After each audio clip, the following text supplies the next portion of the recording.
The day we went wedding dress shopping, my fiancé sent my best friend into the fitting room in my place. His excuse? I was too indecisive to choose for myself. I watched her lean into his arms in a white wedding gown. The bridal consitional smiled. "You two make such a beautiful couple." The bridal consultant had barely pulled back the curtain when my fiancé looked past me at my best friend. "Sophie, what do you think? The mermaid or the A-line?" The consultanter paused. She had been asking me. The A-line. Her hips are too wide for the mermaid cut. Take the mermaid one away. I loved the mermaid gown.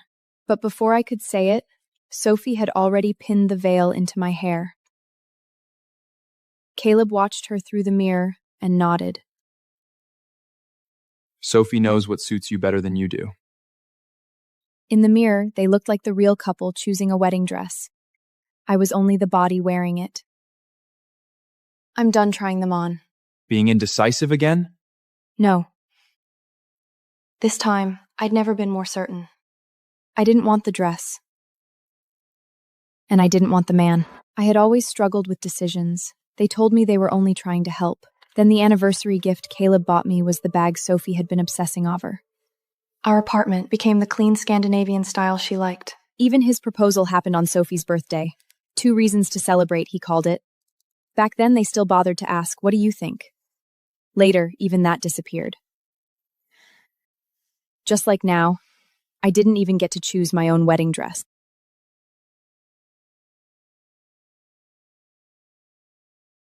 So now you're storming off? Everything was fine. What are you making a scene about? Sophie took half a day off to help you choose a dress, and you left her in there alone. I told you, I don't want to try on any more dresses. That's not it. You can't decide, so you're fighting with yourself again. He released my wrist and pulled my coat closed as though the small gesture could make his grip disappear. Maddie, I know decisions make you anxious. That's why Sophie and I choose for you. Is helping you really so wrong? Maddie, was I too blunt?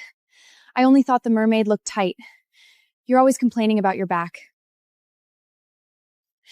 If you really love it, I'll ask them to bring it back. Enough. Sophie, stop indulging her. She doesn't even know what she likes. Bring it back and she'll spend another half-hour agonizing. We're getting the A-line. Standing together, they looked like 2 patient parents dealing with a difficult child who would never grow up. Caleb, I'm the one getting married. I'm the one wearing the dress. Caleb blinked, unsettled by how calm I sounded. Of course you're the one getting married. Who else would it be? I'm trying to keep you from exhausting yourself. You take 10 minutes to choose coffee. A wedding dress would take all day. Exactly. Leave the difficult decisions to us. Come on. My treat. That new seafood buffet? At the word seafood, my stomach tightened. Shellfish left me covered in hives and itching all night.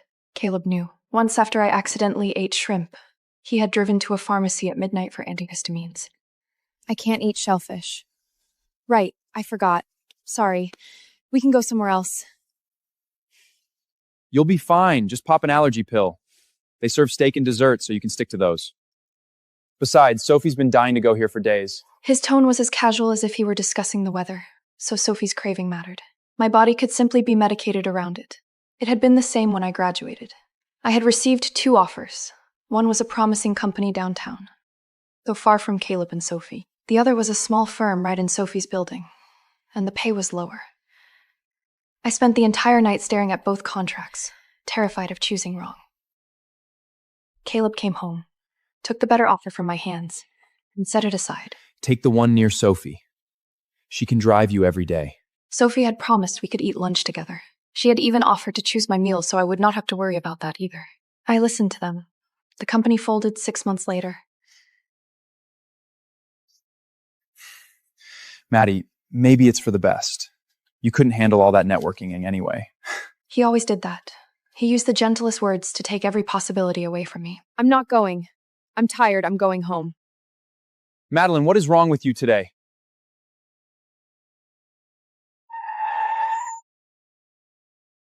Don't be hard on her. It's probably pre-wedding anxiety. She'll calm down.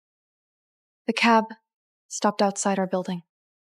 The living room was silent. Caleb and I had bought this apartment together. each of us contributing to the down payment. And yet every object in it reminded me I was the outsider. The dusty blue sofa Sophie liked, the bohemian rug she'd recommended, even the blind box slippers in the entryway. Maddie can't choose, so blind boxes are perfect. Whatever she gets, she wears. She'd said it beaming, like a thoughtful little son. What color I liked, what size I wore, none of it mattered, because I couldn't choose. Sophie and I are at the seafood place. Packed you a tiramisu. Don't be mad. Then a photo Sophie, gloved, beaming, holding an enormous crab leg, Caleb's hand in frame cracking the shell for her. I stared a long time, then typed 2 words. No need. Stop by the jeweler. Before I could send, typing appeared. Sophie tried on a few styles for you. The 6-prong solitaire suits your hand best. I already paid the deposit, so you won't have one of your episodes over a pile of rocks. One of my episodes. So my indecision was an illness, and they were the kind doctors, endlessly cutting away every troublesome option. Along with my own will, last year, our anniversary, he'd handed me a velvet box, inside, a 4-leaf clover necklace. But 2 weeks earlier, I'd stood at a counter with him for ages over a swan pendant, wondering if it was too expensive. Why this one? Sophie came with me. She said the swan wasn't worth the price and liked the clover better. You trust her taste, don't you?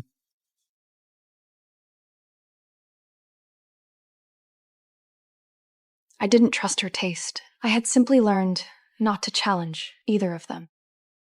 The lock turned. Caleb walked in with a delicate paper box, trailing the smell of garlic seafood. For you. Sophie stood in line forever for this. I don't like sweets. You've always loved cream. That's Sophie. Sweets give me acid reflux. Did you forget? Madeline, are you determined to pick a fight? The gown's not to your taste. Dinner's an allergy. Now the cake's too sweet. When did you become this ungrateful? Ungrateful. I drew a breath. Something in my chest was draining. Drop by drop. Show me the ring order. What? The ring you said was decided. A photo, a receipt. He handed me his phone. The photo was taken at the jeweler's. On Sophie's slender, pale finger sat the 6-prong solitaire. Half of Caleb's shoulder in the background. They stood close, like a couple trying on bands. Sophie's fingers are a size lower than mine. It won't fit me. We'll resisize it. The style's what matters. Sophie tried on so many for you, her hands went red. Stop thinking only about yourself. I almost laughed. Only about myself. If I only ever thought about myself. This apartment wouldn't have the clean Scandinavian look Sophie liked. I wouldn't have spent 5 years becoming someone who waited to be handed a glass of water. Someone who asked permission to breathe. Return the ring tomorrow. What are you playing at? Do you know how tired I am after work, and you're wasting my time on this? If it's such a small thing, then listen to me. Return it. The next morning, while Caleb slept, I packed my few old clothes and went to the jeweler alone. The manager greeted me warmly. Ms. Bennett, hear about the bands? Mr. Morgan already paid in full. In full? His text had said deposit. The young lady with him worried you'd hesitate, so paying in full was cleanest. She said you have trouble deciding, so no returns. Not even room to change my mind. What a thoughtful friend. Could you pull up the full order? I gave Caleb's number. Her face shifted. Besides the bands, Mr. Morgan ordered a diamond bracelet. The engraving is SB. Sophie Blake. How much? $4,200. The pair of wedding bands cost just under $5,000. A thank you trinket for Sophie was worth nearly our rings. The bracelet? He paid himself? Yes. And the rings?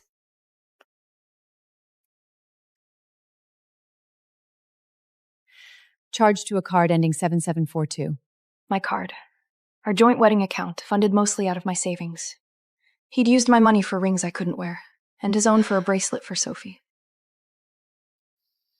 I won't return them. Call me when they're ready. Outside, the sun was blinding. My old roommate, Erin, called. Maddie, that job you asked me about, it came through. Head office is in New York. They want a project lead in Montreal. Salary doubles. But you'd leave next week. I didn't answer right away. That downtown offer I'd walked away from years ago had come from this very company's headquarters. They'd loved my intern work, said I'd lead projects within a year. Caleb had talked me out of it all night, said the pace would break me, that the small firm under Sophie suited me better. I'd always thought he was protecting me. Only now did I understand. He was just teaching me, over and over, that I couldn't, when really, I always had been. You're going to take it? Will Caleb agree? He doesn't need to agree. I'm going alone. When I got home, the apartment was crowded. Caleb's friends and Sophie sat on the rug surrounded by invitations, writing. Sophie held a stack of cream envelopes, directing Caleb. Skip this classmate. He was cheap in college. He'll never give a gift. Fine, cross him off. Sophie recovered first, waving me over. Maddie, you're back. We're doing your invitations. You have trouble deciding who to invite, so I draft the list. My vintage invitations, the ones with wax seals I'd chosen 3 months ago, were in the trash. On the table sat the plainest, cheapest cards, mass-produced, with shiny gold lettering. What is this?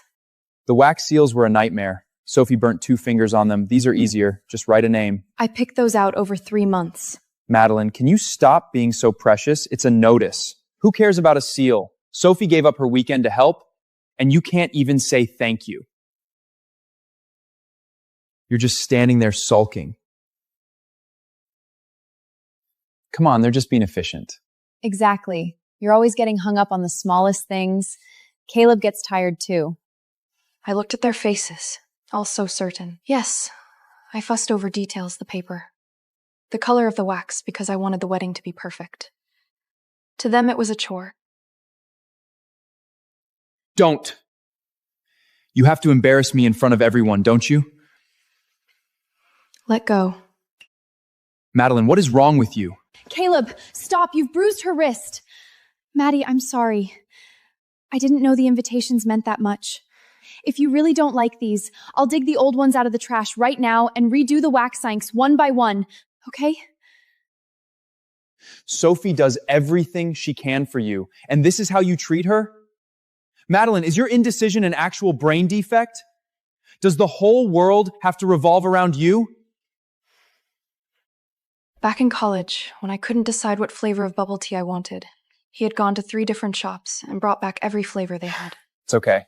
From now on, I'll take care of all your indecision.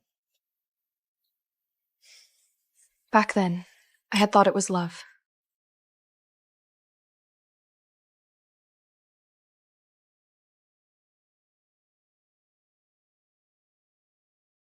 My silence unsettled him. He followed, leaning in the doorway. Running away from home again? Look at yourself. Without me, you can't even decide what to wear tomorrow. Where would you go? I'm not going anywhere. Friday's our joint bash party, right? Have you picked a place yet? He softened, thinking I'd caved. Sophie booked it. That a new immersive escape room Verdi with a bar. I don't like those places. An escape room.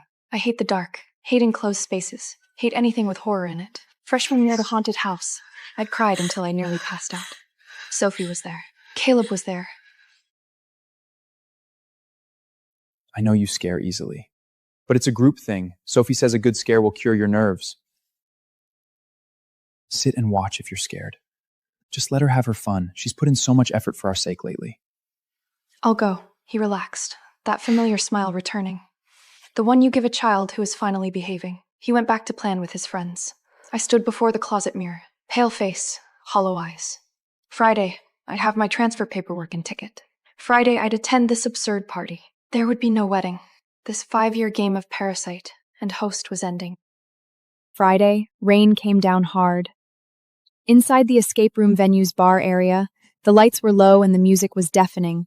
Sophie moved through the crowd in a wine-red slip dress, toasting like the hostess. Caleb watched her from the center booth. I sat huddled in a corner, a glass of Long Island iced tea they'd ordered for me sitting in front of me. I don't drink hard liquor. Come on, Maddie, just try a sip. It's their signature drink.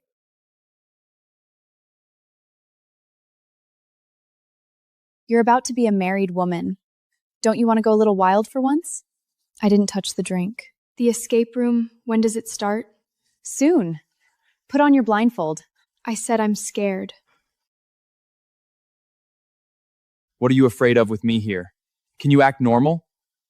Don't embarrass me. I looked at him. In the dim light, his face seemed almost unfamiliar. I didn't put on the blindfold. As the staff led them in a line towards the dark passage, I quietly fell to the back.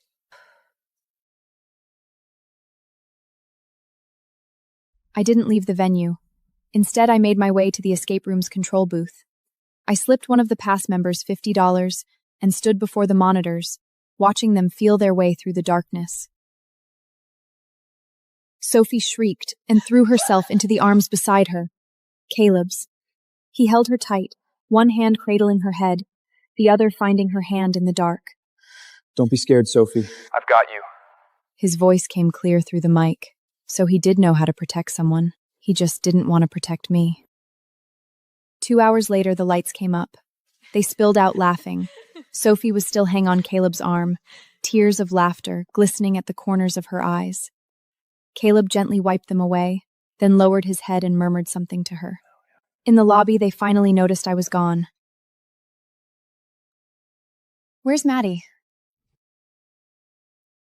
She probably got scared and ran off to cry in a corner somewhere. All she does is ruin things. If it weren't for 5 years, who could stand a neurotic like her? Don't say that. Though, honestly, sometimes I think she doesn't deserve you. You're so wonderful, and she needs you to coax her just to eat a simple meal. Are you really going to marry her? The invitations are out. She can't live without me. She can't even order bubble tea without asking me which flavor. Who else would ever want her? It'll be fine once we're married. He sighed, as if trying to convince himself. The nausea rose in waves, not from shellfish, from him. I took out my phone and sent a scheduled message. 3 words. To Caleb. Let's break up. Then I powered the phone off, pulled the SIM, and dropped it in the trash. Caleb, you're a piece of shit. I don't want you anymore.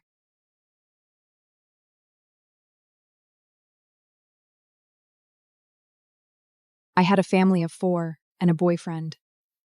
Yet I was entirely alone. To my parents and brother, I was just a tool to pave the way for my pampered twin sister. To my fiancé, I was just a shadow, while he showered my sister with the love and gifts that belonged to me. I thought the Columbia acceptance letters was to be the moment Lucas slipped a ring onto my finger, and my parents, for once, actually acknowledged my existence. However, on the day college acceptance letters were released, I clutched my laptop and rushed into the living room. Mom! Dad! I got into Columbia! I'm actually going to New York with Ethan and Lucas.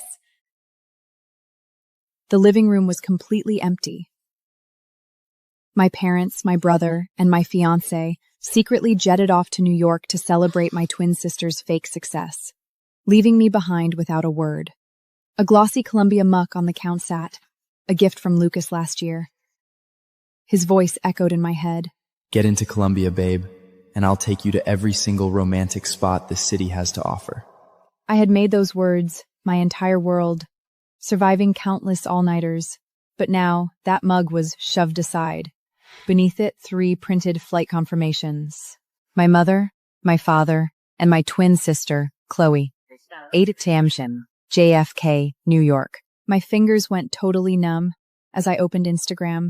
Ethan, my older brother, had just posted a reel. He was wheeling Chloe's suitcase through the terminal, grinning at the camera. Welcome to NYC, princess. Time to go conquer your pre-college program. Lucas was standing right there beside them, handing a massive bouquet of blush pink peonies. Chloe looked up at him through her lashes, biting her lip. Do you think Claire's gonna hate us for leaving her behind? Claire's fine. Missing one trip isn't gonna kill her. A sick chill seeped straight into my bones. The city I had ruined my health to reach, and they had already shut me out. Right then, my phone buzzed. My mother had finally realized she had another daughter. Keep your Columbia news out of the family chat group. Chloe is finally happy. Don't ruin it by making it all about you. Before I could even catch my breath, and another text flashed across the screen. Babe, you already got into your dream school. Don't start drama and steal her spotlight over this. My hand shook, knocking the Columbia mug off the counter. It shattered against the tile. I crouched down and picked up the shards. I didn't cry. Suddenly, New York felt miles away, far enough that I didn't want to go anymore. Ethan's voice cut through the phone, backed by the noisy hum of the airport terminal. Claire, what's the code to the pink suitcase? 0521. May 21st, Chloe's birthday. Mine too. But in our house, that date had only ever belonged to one person. Over the line, a sharp click signaled the lock giving way, followed instantly by Chloe's whining voice. Ugh, Ethan? My sunscreen literally exploded everywhere. My whole bag is ruined. Relax, sweetie. I'll just get Luke's to take you to replace it. Ethan soothed her over the line, his tone sickeningly indulgent. Suddenly, the phone was ripped away. Claire, why are you ignoring my FaceTimes? Look, Chloe's doing her prep program here, and New York rents are insane. Sign over that $20,000 check you got. I need it to lock down a luxury apartment for her. I walked to the bathroom and turned the faucet on full blast, letting the freezing water numb my fingers. I already spent it on tuition. The line fell completely silent. When Lucas spoke again, his voice had dropped to absolute zero. Claire, pick a better lie. Columbia hasn't even billed you yet. We all know you're just holding on to that check. He spoke with the absolute arrogance of a guy who genuinely thought he owned my entire life. Chloe is fragile, Claire. You've always been the strong one. Columbia's dorms are amazing anyway, so it's not like you're going to suffer. Can't you just let your sister have this one thing? I grabbed a towel, slowly drying my hands. I spent it, Lucas. Spent it on what? Shopping. Claire! Lucas snapped, his composure completely evaporating over the line. Since when did you get this selfish? Chloe didn't get accepted, and she's been crying for days. As her sister, instead of showing some compassion, you're seriously being this petty over a check? I looked at my reflection in the mirror. My expression was dead calm. So you all just left for New York without telling me? I spoke softly, but Lucas heard me anyway. He let out a sigh. We didn't tell you because we knew you'd totally overreact. Look, you got into Columbia. You're the pride of the family. Chloe is just really insecure right now, and we wanted to give her some support. You're strong. What's the big deal about staying home alone for a few days? I just listened. So that was it. In their eyes, my success was a sin. Because I was strong, I didn't deserve to be coddled. I didn't deserve to be celebrated. I didn't even deserve the grant I had worked so hard to earn. I get it. Lucas took my quiet tone as instant compliance, his voice softening into a low purr. Good girl. Just transfer the money to your mom. She stopped stressing about the apartment. I gotta go. Chloe wants to grab cupcakes at Magnolia Bakery. Bye, babe. The line went totally dead. I didn't send the money. Instead, I walked back to my bedroom, opened my laptop, and logged into the application portal. Aside from Columbia, another official acceptance was sitting in my private inbox, from a top architecture school in California. It was over 2,000 miles away. No Manhattan luxury. No Lucas. I clicked open the page. The cursor hovered between decline for Columbia and accept for California. Holding the mouse, I declined Columbia without hesitation, chose the West Coast school, and secured my design grant safely inside a personal account completely out of their reach. Click. Confirm. I closed the laptop. I turned around, opened the wardrobe, and pulled out my suitcase. I began packing my clothes, piece by piece. The outfits I had bought specifically New York were shoved right back into the deepest corner of the closet. California would be warm. I wouldn't be needing them anyway. My phone buzzed on the bed. Mom had sent a photo. Chloe was wearing a new necklace from Lucas, a radiant smile on her face. The caption read, "Chloe is much happier today." I didn't reply. I just put the chat on Do Not Disturb. 3 days later, the front door was pushed open. The living room was instantly filled with the sound of laughter. New York is so muggy and hot right now. The pollution completely ruined my skin. I'm breaking out already. Mom complained, kicking off her shoes. Ethan followed right behind her, loaded down with shopping bags. As long as Chloe had a good time, Mom. Honestly, she's been in such better spirits since we got there. I sat on the sofa, holding a book. The moment their eyes landed on me, the laughter died instantly. The entire living room turned ice cold. Mom frowned, her gaze sweeping over the clean coffee table. Claire, we're exhausted from the flight and starving. You didn't even bother to have dinner ready for us? I closed the book and stood up. There's food in the fridge. Mom glared at me and walked past me. Chloe peeked out from behind Ethan, decked out in fresh designer dress and rare limited edition sneakers, the ultimate New York trophies. She lowered her head, her voice cracking with unshed tears. Claire, please don't be mad at Mom and Ethan. I'm the one who begged them to come to New York with me. If you're going to hate anyone, hate me. Why are you apologizing, Chloe? Who does she think she is to be mad at you? He turned to me, his gaze sharp. Lose the attitude, Claire. She's about to start pre-college program and she's already under so much pressure. Can't you be a supportive sister for once in your life? I looked at my own brother. Since we were kids, it was always the same. The moment Chloe cried, I was automatically the one in the wrong. Mom walked over, holding her glass of water. Then where is the money, Claire? Lucas told you to transfer the money for Chloe's apartment. Why haven't you done it? Chloe literally cried herself to sleep last night because she missed out on that beautiful place. I looked at my mother's entitled face. I bled for that grant. I spent countless all-nights drafting and trashing designs until my hands bled. Why the hell should I just hand it over to her? Mom slammed the glass down hard onto the coffee table. Because she's your sister. You got into an Ivy League. You'll have no problem making money down the road. But Chloe doesn't have it as easy as you do. She needs a head start. Is it really so much to ask for you to help your own sister? Right then, Lucas walked in. He was holding a sleek silver box. It was the latest drawing tablet, one I'd been eyeing for 6 months but couldn't bring myself to buy. I was a design major. I needed it. Lucas had promised it to me as a graduation gift if I got into Columbia. Chloe, here's the tablet you wanted. Oh my God, Lucas, you are literally the best. Lucas ruffled her hair, his eyes full of affection. I stood there, staring at the silver box. Lucas turned to look at me. Claire, your old tablet still works fine, and I just started at the firm, so cash is a little tight right now. Don't be petty. I'll get you a new one next year with my bonus. He always had a way of delivering the cruelest blows in the gentlest tones. I just nodded calmly. Okay, I won't be petty. Lucas paused. In the past, I would have fought him through tears. He thrived on my jealousy, loved seeing me hurt over him, just so he could toss me a bone and pretend to be the savior. But today, I said nothing. I just turned and walked toward my bedroom. The moment the door closed, I heard Ethan sneer outside. Well, at least she's finally learning to shut up and know her place. Leaning against the closed door, I looked down at my packed suitcase. Inside were only a few old clothes and my old tablet, its screen already covered in cracks. It didn't matter. California is bathed in sunshine. I no longer needed their artificial light.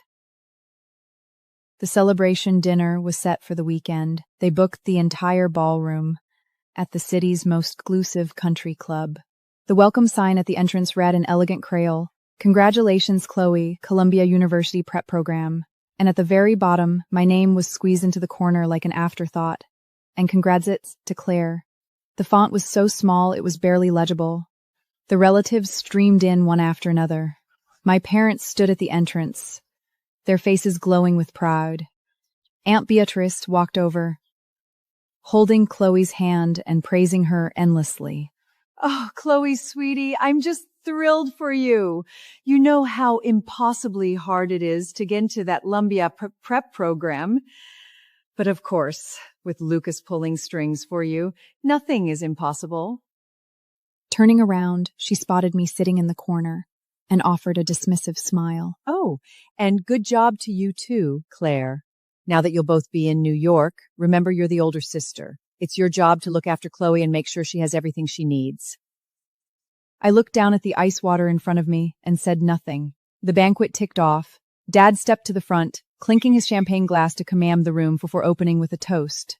Chloe glided onto the stage, soaking in the attention the stunning designer dress Luca had bought her. Thank you, Mom, Dad, Ethan, and most of all, Lucas. She blushed, looking at Lucas at the main table.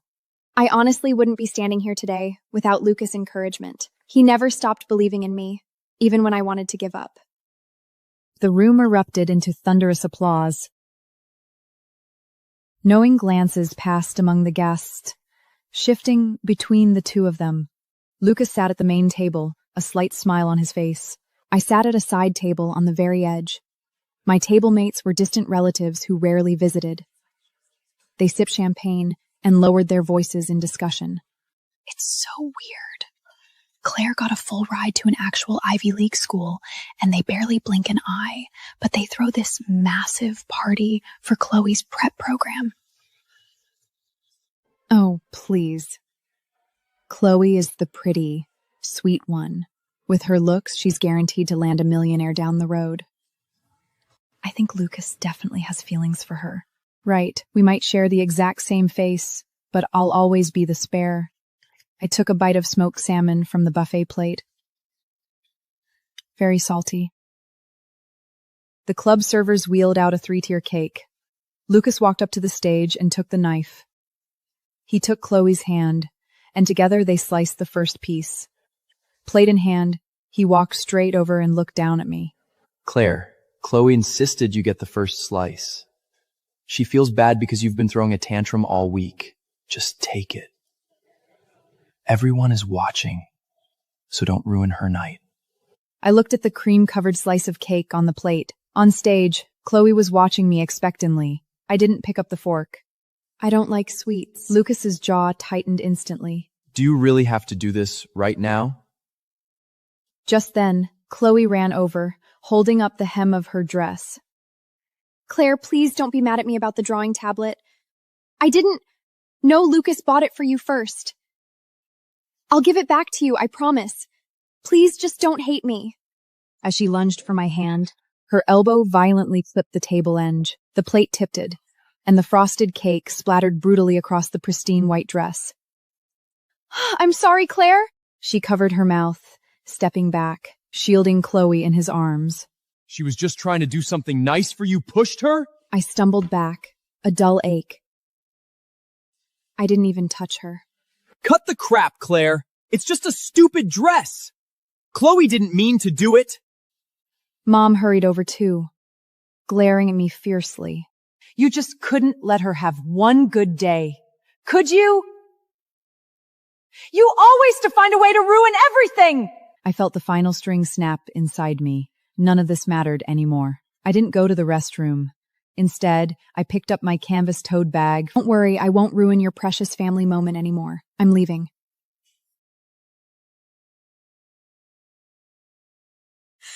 Claire. Lucas's voice came from behind. I didn't stop, walking straight out the club with my wrist. Get back inside, Claire.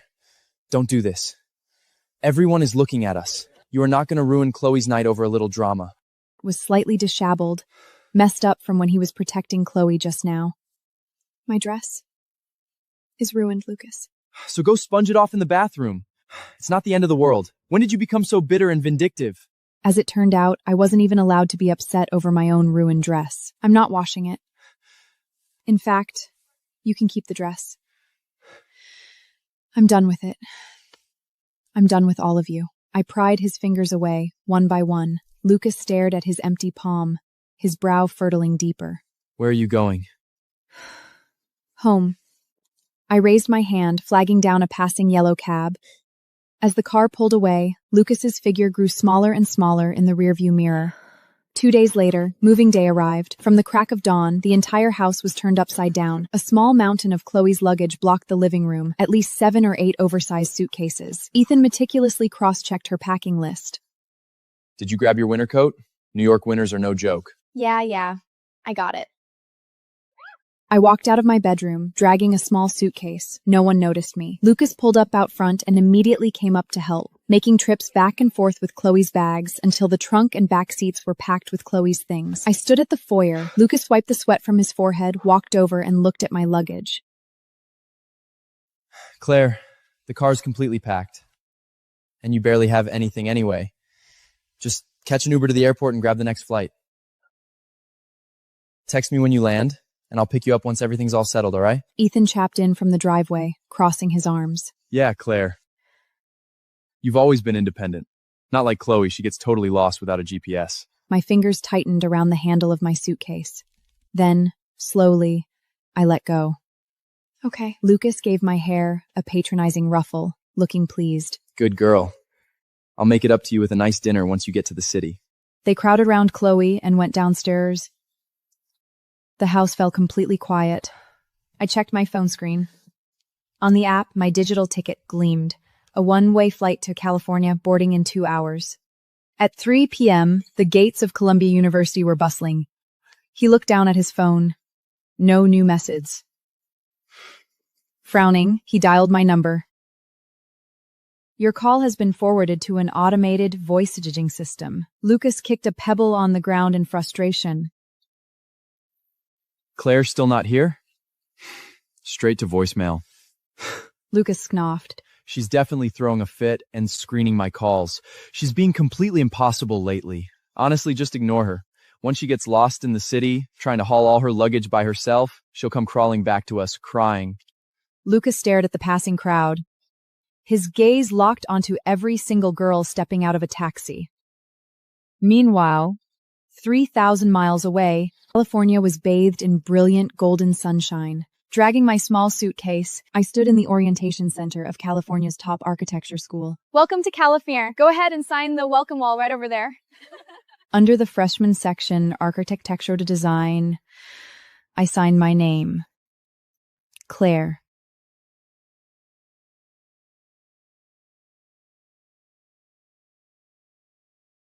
Today's my 3rd wedding anniversary with Cyrus Fenton. I know he's not coming home. But like always, I still make dinner. Because today is worth celebrating.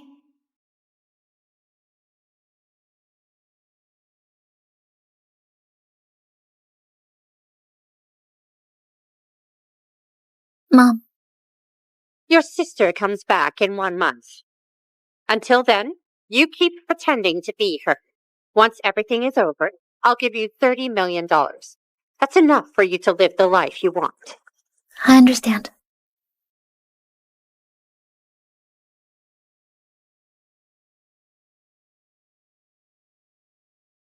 Three years is finally ending.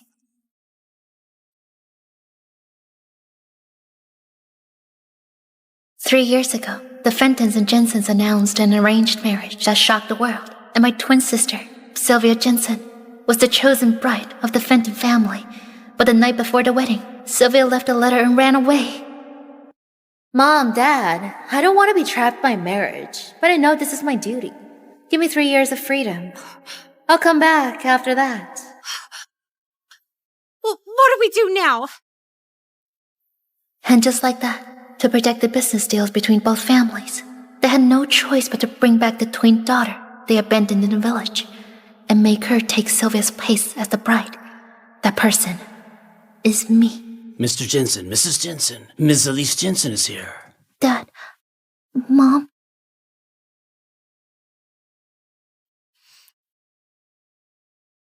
Oh, she stinks. Hurry and get her washed, and then change her clothes. Before you go to Fenton Manor, I have a few things to tell you. Cyrus doesn't love Sylvia. He loves the student his family once sponsored. Once you marry in, life won't be easy. But as long as you behave, pretend to be Sylvia, and get through 3 years, you'll be fine. Once you get there, no fussing and no acting up. Of course I know about Cyrus. He's the most sought-after heir in the city. Women practically throw themselves at him. But he only likes Yasmin Palmer. Unfortunately, his family strongly opposed that relationship, so the cold and proud Yasmin chose to break up and leave the country.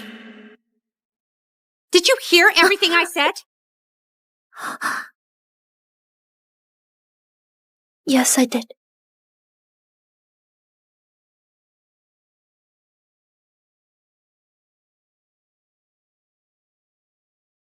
Life after the wedding was even harder than I imagined. Every week, Cyrus would secretly fly to Belarus to see her, and I, his wife, was not allowed to enter the main bedroom. I could only sleep in the guest room at the end of the hallway.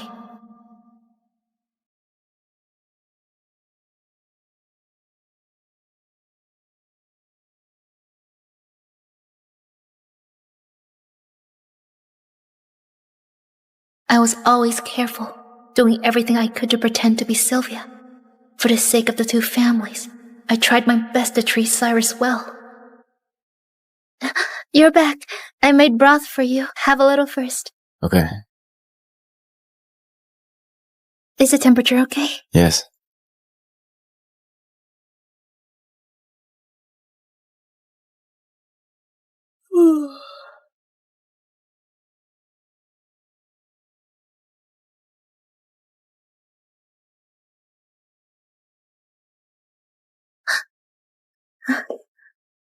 You're awake, so come eat.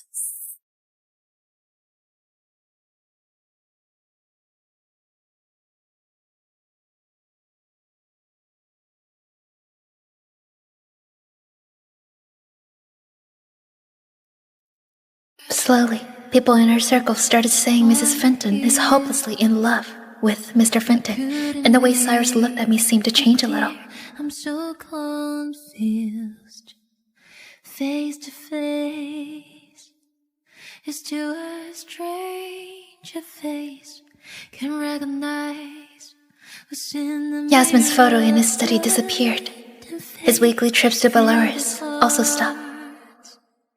Suddenly, He started to remember my birthday, see myself is crystal clear. giving me gifts, I found a mirror somewhere in my heart, and even beautiful, started sleeping with me. beautiful, deep inside my heart.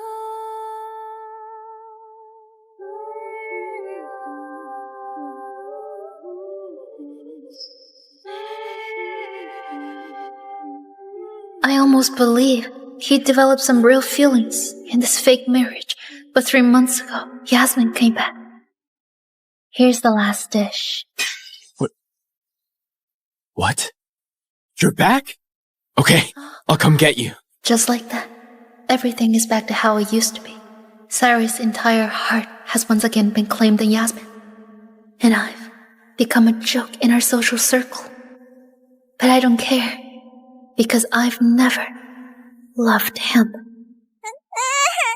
Shut up! I almost died giving birth because of you, and now you're making me angry. You jinx! Calvin, send her to the village.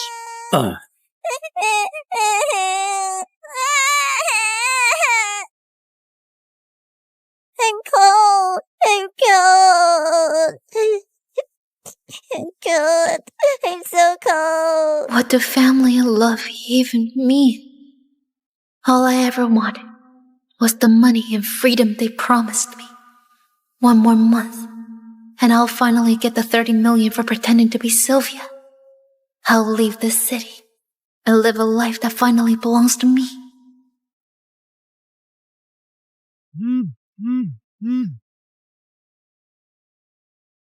Bring some sanitary supplies to Nocturne in 20 minutes.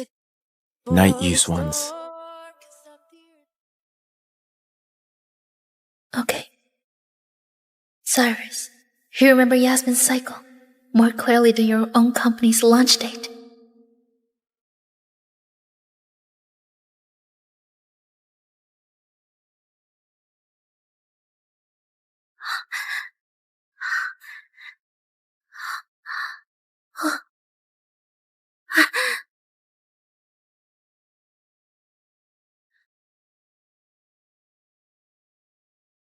Sir, how long to get to Nocturne? Normally, 40 minutes. Make it 20, and I'll give you an extra 200. Got it.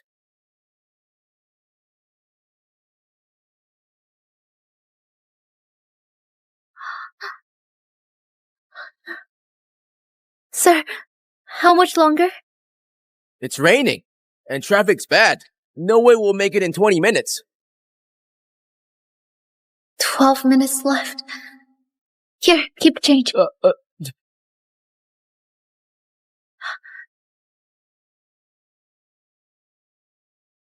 Hey, miss!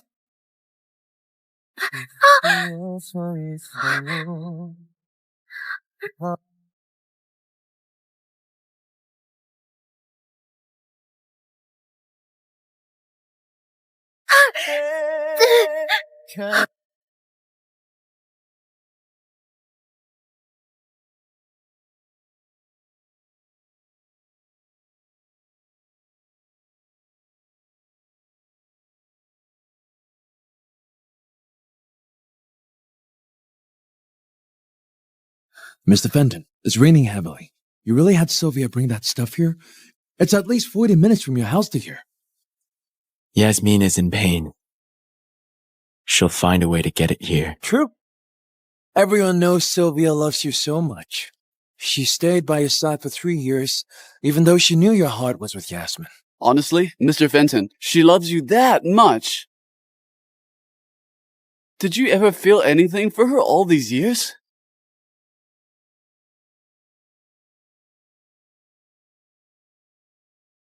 Between Yasmin and her, I will always choose Yasmin, no matter what. Okay. Mr. Fenton, you're truly loyal. That's right. Cheers.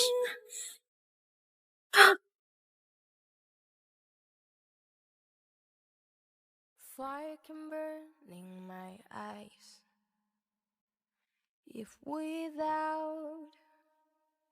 Damn, right on time. Sylvia, why are you soaked? Why do you look like such a mess? Didn't you say how to make it in 20 minutes? I was afraid you'd be anxious, so I ran over. Take them to the women's restroom. Then get some rest. I can reach into your heart. I know that. Who is it? Delivery for sanitary pads. I'm torn in two. I might break like less with this. Be the last. Why do I see a sad in your eyes? Why do I see a sad in your eyes?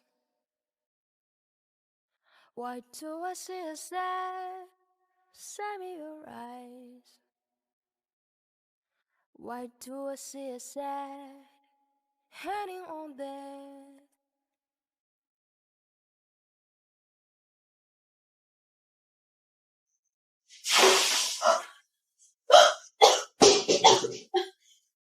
Cyrus, what are you doing?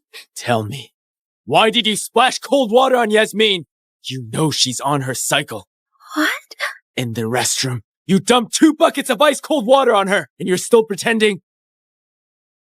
You've been acting so well these past few months, just to wait for this moment, right? She's in the hospital now. I didn't do it. Has being good to you made you misunderstand? Listen up. This is just an arranged marriage. There are no real feelings between us. I can't give you the love you want. But I never wanted your love. Stop pretending. You dumped 2 whole buckets on Yasmin. You only got hit by 1 basin. Get to the hospital right now and apologize to Yasmin!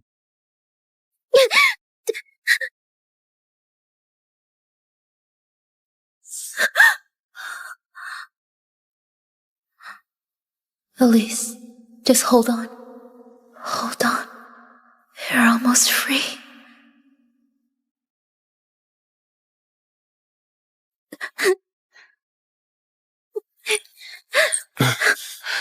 Cyrus, I don't want to see her. Don't worry, Yasmin. I'm here so no one will dare bully you. Sylvia Jensen, hurry up and apologize. Miss Palmer, are you sure I poured 2 buckets of water on you? Miss Jensen, it's fine if you don't want to apologize. I never planned to make you do it. I know I've been spending time with Cyrus lately, and it's normal you to feel upset. But what you have is only an arranged marriage. He's never loved you. If it weren't for me not being a good enough match for him, he would never have married you. I told you to apologize, not to provoke her. Hurry up and apologize.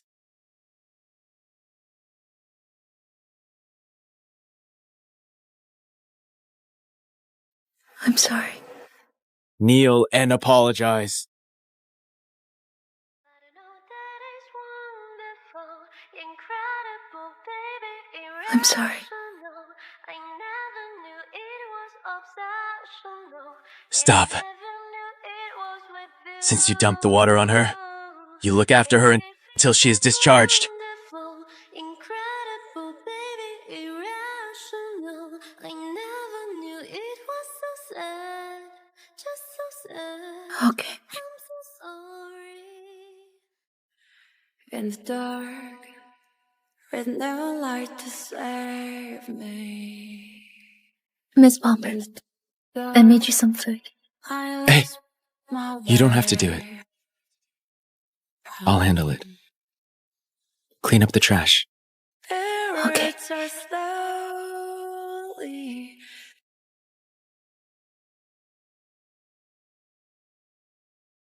Miss Jensen, could you wipe my feet? Sure. This night seemed to last forever. Am I meant to be in the dark? My goodness, I've never seen a wife this generous. It's been days, and she's taking care of her so intently. This is so rare. You don't understand. This is the highest form of love. She loves Mr. Fenton so much that she even takes care of the women he likes, just to get a little more of his attention. Ah, it's pitiful.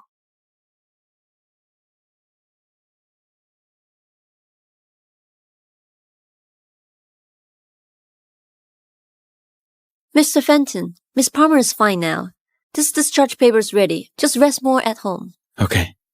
Oh, right. These next few days, I'm taking Yasmin on a trip. Don't call me. Miss Jensen, you've taken great care of me. Let's exchange numbers. That's not necessary. Yasmin just wants to thank you. Do it. Okay. Thanks. Cyrus, let's go. Okay. Finally, I don't have to face them anymore.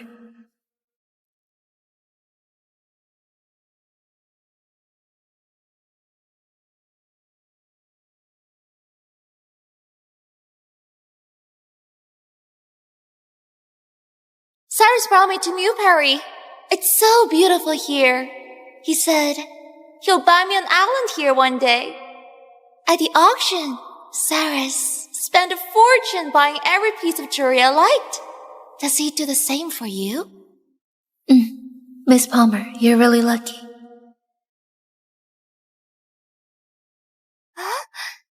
What?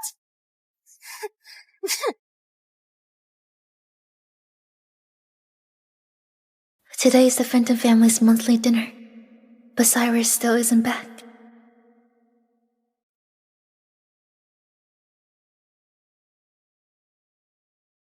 Well, isn't this interesting?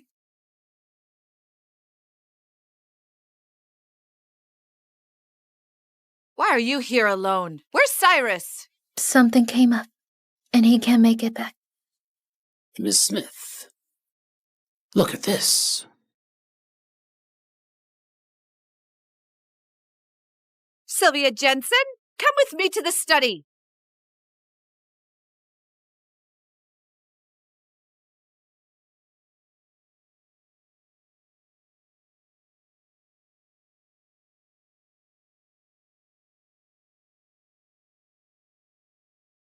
Neil!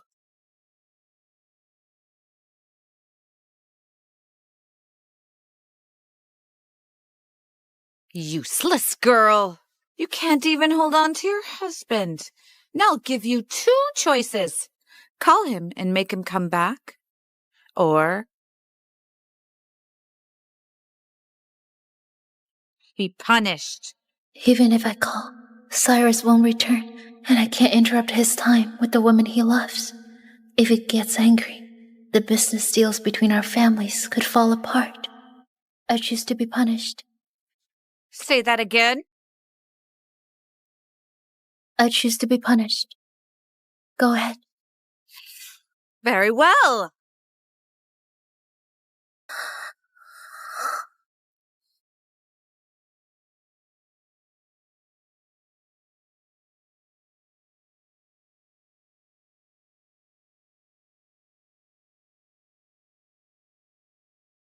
If your mom punished you, why didn't you call me back? I didn't want to interrupt your date with Miss Palmer. You don't understand. This is the highest form of love. She loves Mr. Fenton so much that she even takes care of the woman he likes, just to get a little more of his attention. Does she love me that much? She loves me enough to be punished rather than disturb me? I'll take care of you until you're discharged. No need. You're busy. I can manage. I know what I'm doing, so no need to teach me.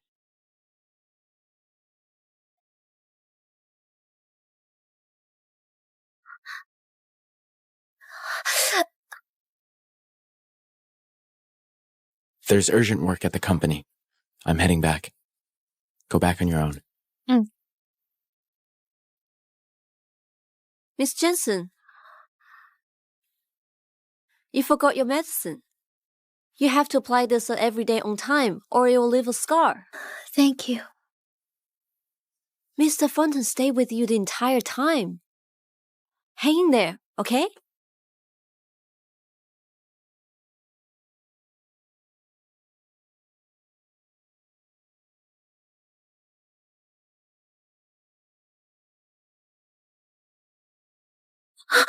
Are you blind? Do you know how expensive my outfit is? You're just like your bro. You can't afford to pay for this. Move aside!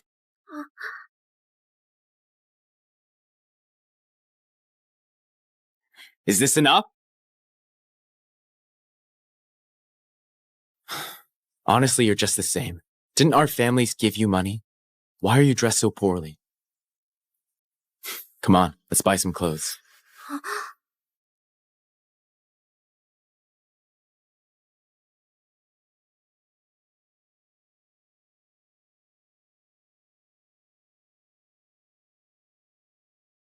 Wrap all of these up. Yes, sir.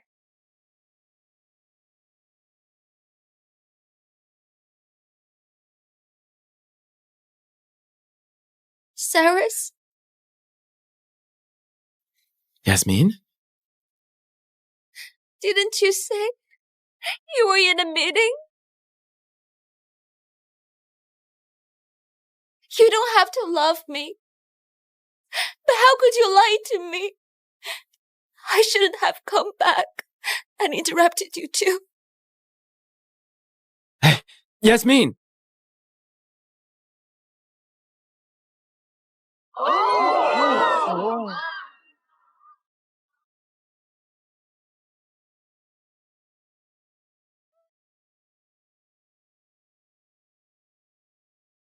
Move aside. Yasmin. Yasmin? Don't be afraid. I'll take you to the hospital.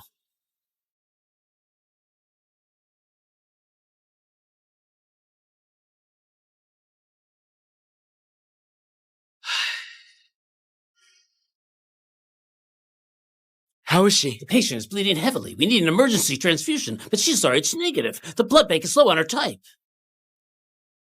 I am RH negative. I can donate. Saving her comes first. Follow me.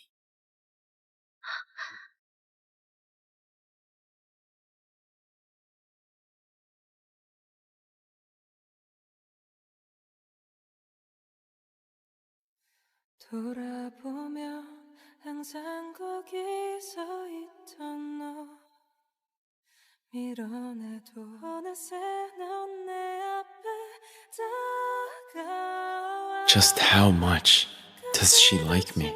내 손을 잡고 작은 행복까지도 Let's go. 내게 줄게. Don't worry. She'll be okay.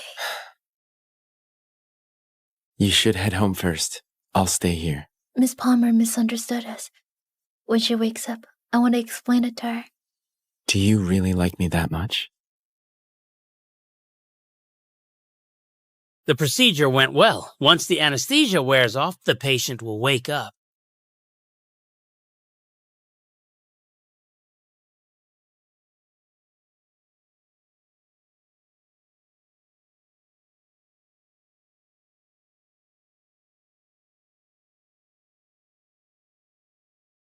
You're awake.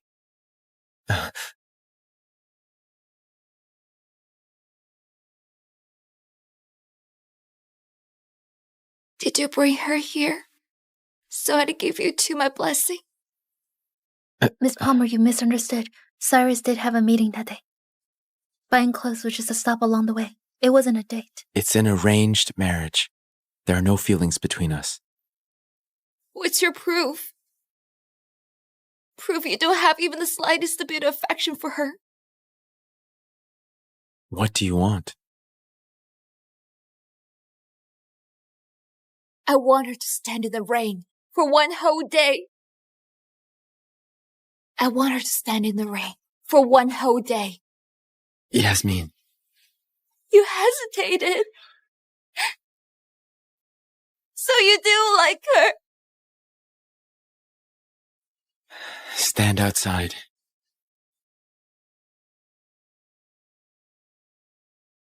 I don't want to say it twice.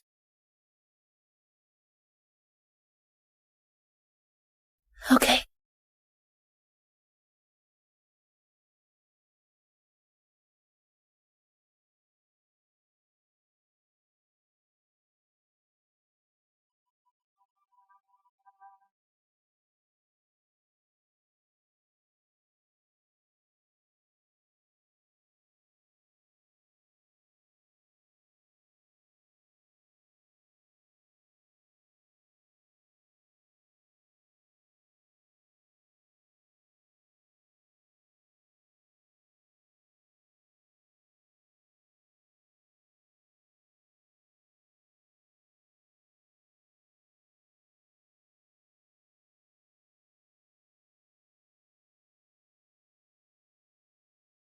Cyrus. I knew you'd do anything for her, but I never thought you'd be this cruel.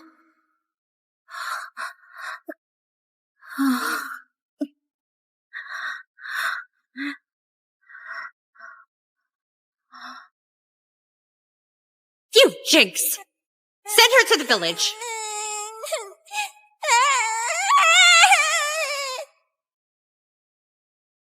I'm cold. I'm cold.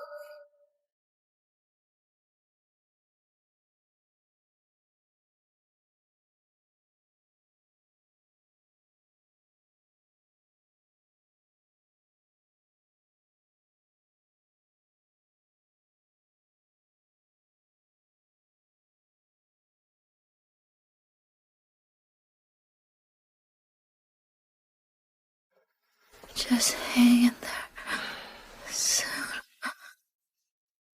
Soon I'll be able to leave. Did you say you're leaving?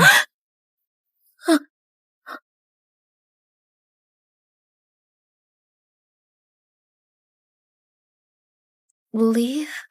It's probably the fever. I was talking nonsense. You're on your cycle. Why didn't you say anything? If standing in the ring could make her forgive you, I should just stay quiet. Do you like me that much? No, I don't. It's to maintain the relationship between the families. When Sylvia comes back, I can leave. Cyrus! I cut some fruit for you. Miss Jensen, how are you feeling? Miss Jensen, I heard you donated blood for me. Thank you so much. But we agreed on a food day in the rain. There's still a long way to go. Cyrus, let Miss Jensen finish what she promised. I don't want her to become someone who breaks her word.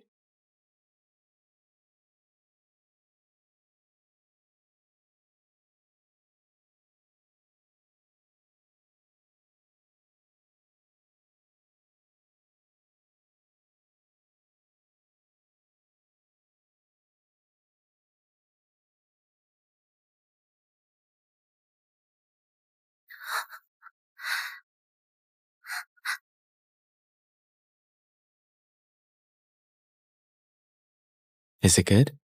Yes, it's delicious.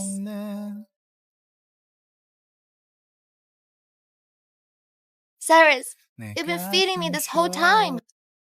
You must be tired. Here, let me feed you.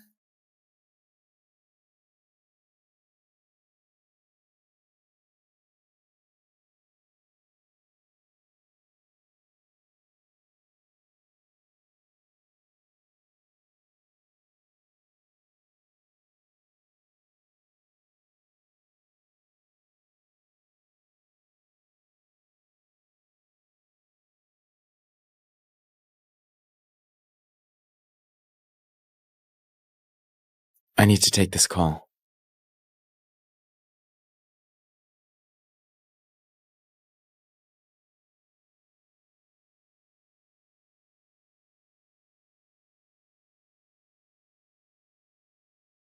Sometimes I don't understand you. Everyone says you love Cyrus and are willing to do anything for him. But doesn't love come with possessiveness? I framed you and forced you to apologize, yet you didn't react. He made you stand in the rain, yet you didn't react. You even saw me being close to him. And still, no reaction.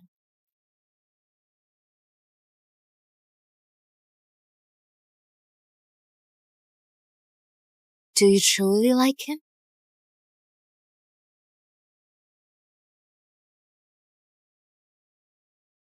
Speak! Tell me! I think you're just using all this to win his sympathy. Bitch! Go to hell!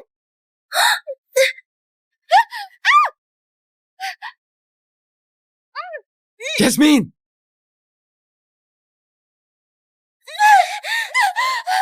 Sorry, save me! Yasmin! Save me!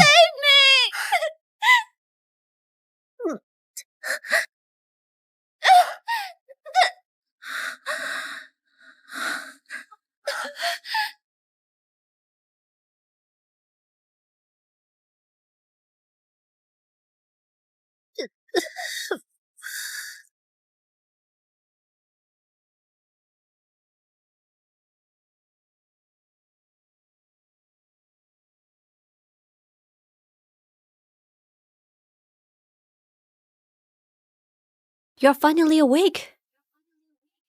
If the rescue team had arrived a bit late, you might be dead.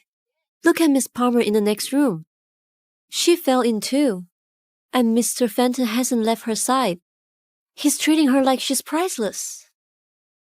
Where's your family? It's been 2 days and no one has shown up. Forget it. Let's change your bandage first. Your foot got cut up.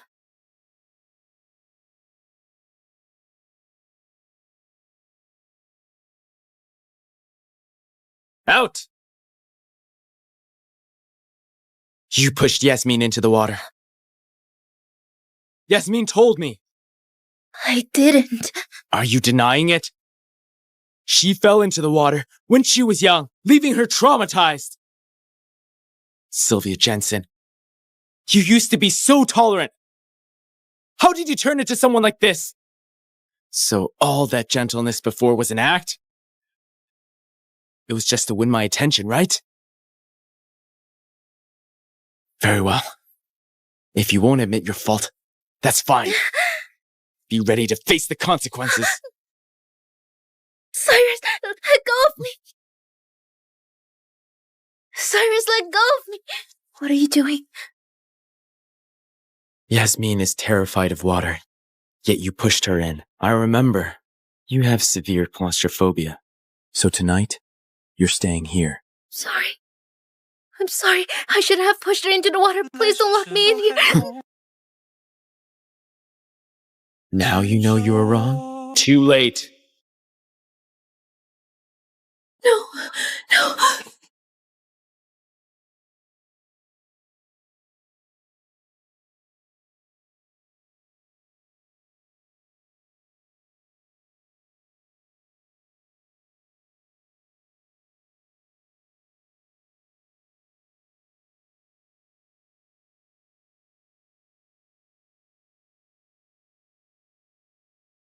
Elise, hang in there.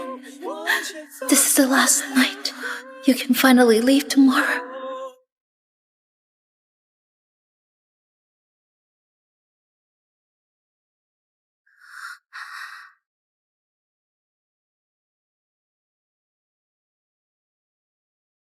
Even if you have claustrophobia, did you have to cry the entire night? Yes, may let a mouse in here. She would never do something like that.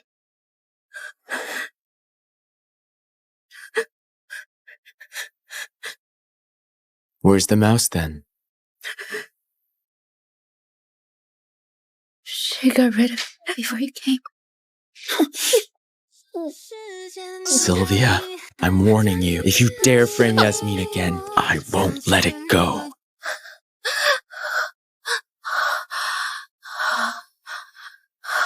I'm staying with Yasmin for a few days. Stay home and don't cause trouble.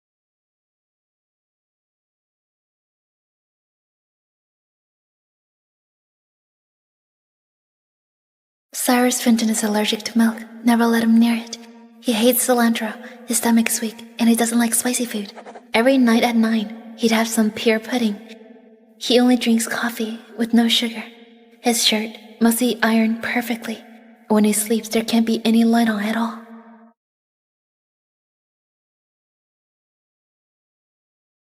Thalia! Miss Jansen, you asked for me? Pass it back to me tomorrow. Mrs. Fenton, what is this? Just do as instructed. Okay, don't worry. I'll keep it safe.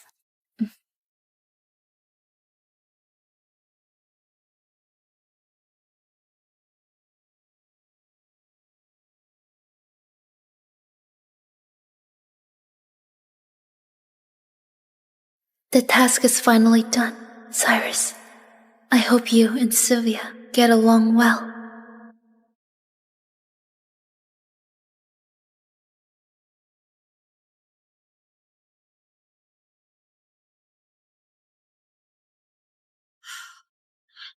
Hey, Sylvia! I'm over here! Hurry! Mom! Oh, I miss you so much.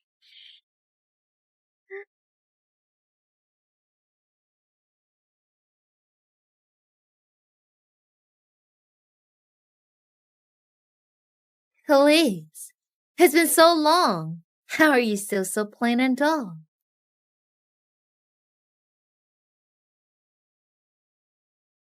This is 30 million.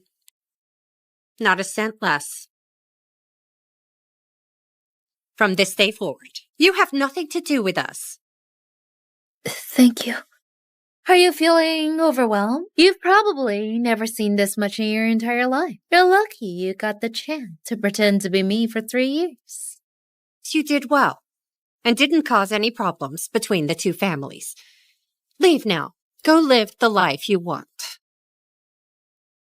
If there's nothing else, I'll be going now. I will find you in a burning sky, where the ashes rain in your mind. Sacrifice, sacrifice. If we're closer to the other side, and the heavens all start to cry.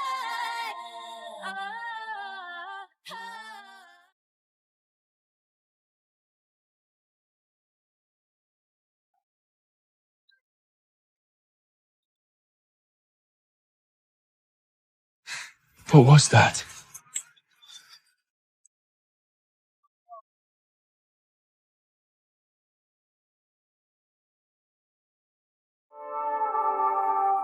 Cars to fix, bills to pay. Take it, the divine icock. It's your ticket into the Temple of Olympius. Alexius, no. I can't. If I take it, your family will kill you. I'm mortal-born, Grace. A one-syllable nobody. Olympus is where you belong. And never get tired. And I'm marrying you before all the gods. Kneel! I emptied our treasury for that ichor, and you gave it to an outsider? Without that blood, a mortal can't even step foot in Olympia. And you wasted it on a gutter whore? Say her name again, and I'll kill you. Enough! The oracle said you'd stand among the gods, that you were our future, and you threw it all away for a girl? Father, exile him. Strip his name and sell him into slavery. The oracle was wrong. Look at his powers. He's weak. He's always been dead weight. Father, please! Now he's shamed us in front of the whole city. I'm done with him. Take him to the Isle of Death.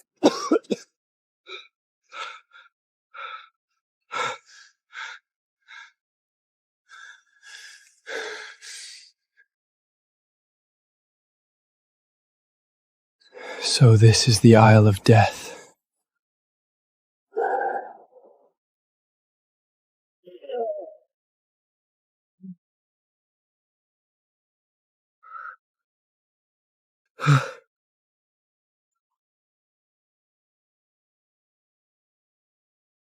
Damn it!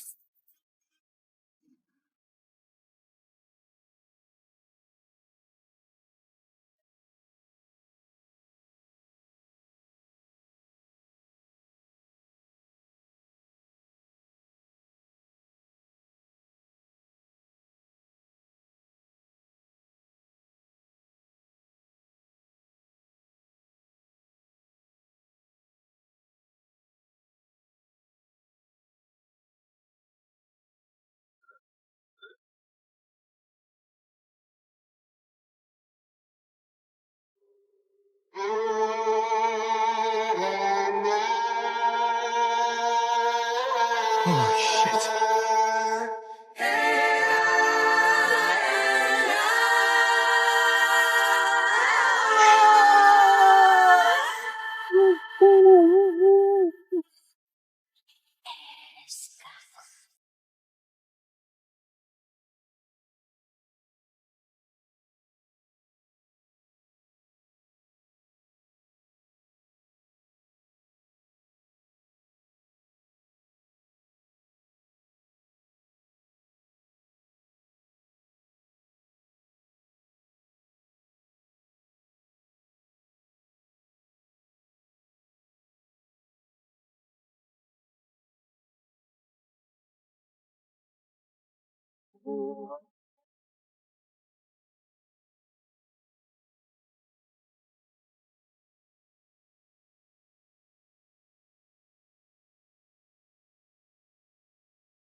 It doesn't make sense. Why does my blood still read as mortal? 3 years in this hell, Grace. I'm coming for you.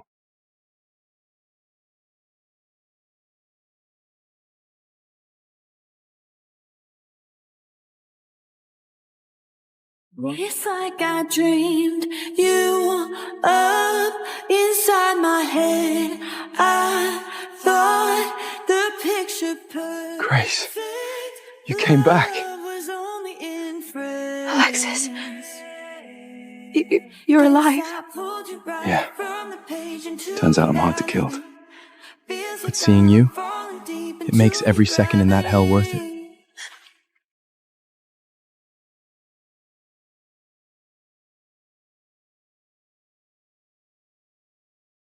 How have you been these past 3 years?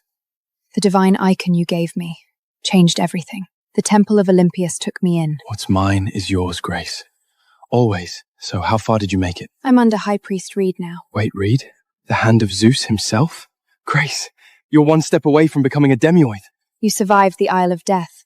I assume you got a little stronger too. Actually, I already... Forget it, Alexis. Look at you. You were born mortal. A one-Sybil bloodline doesn't miracle its way to power. You got lucky and survived, but that's it. We aren't in the same world anymore. Let's end this. What? I'm engaged. Leon Poseidon, the chosen disciple of the temple, and a direct descendant of the god of the sea. And you're a nameless mortal who doesn't even know who his father is.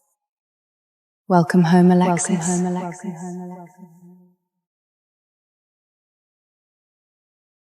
I lost everything for you, Grace. My family, my name. I bled every day. I fought monsters every night. I crawled out of hell because I thought you were waiting. The whole world could spit on me, but not you. I'm sorry. This is a dragon fang. It will boost your bloodline. Take it. We're even.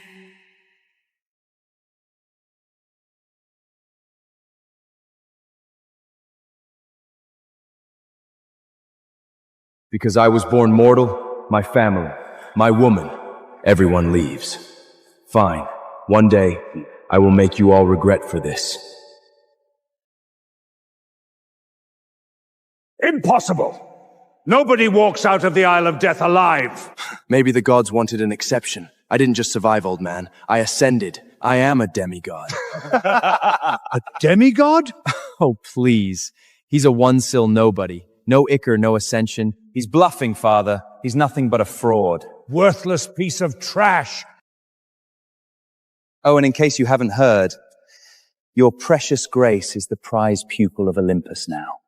And better yet, she's engaged to a real man. You're just the city's favorite joke, brother. Father, Evan has already awakened the bloodline of Ares, a 5-Sibyl master. He is our future. Keeping this trash around only smells up the house. Father, please. I beg you, don't throw him out again. From this second on, Monica and Alexis are stripped of the family name. Exiled. Mother!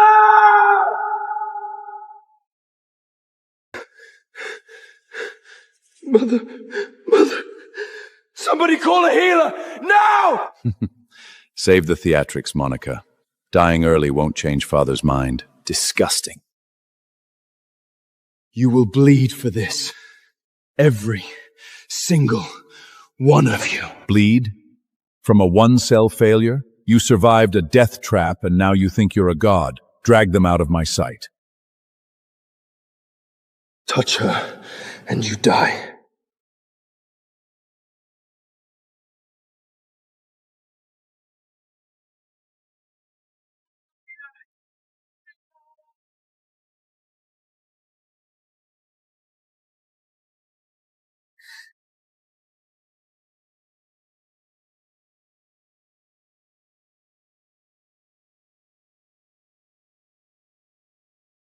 The temple selection. They're putting up the Gorgon's blood as the ultimate prize.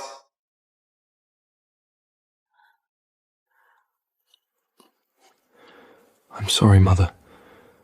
If it wasn't for me, you wouldn't be here. Never say that. The world thinks you're nothing, Alexis. But I know who you are. One day you will shake the foundations of this kingdom. Under the bed, there's a cloth. Bring it to me.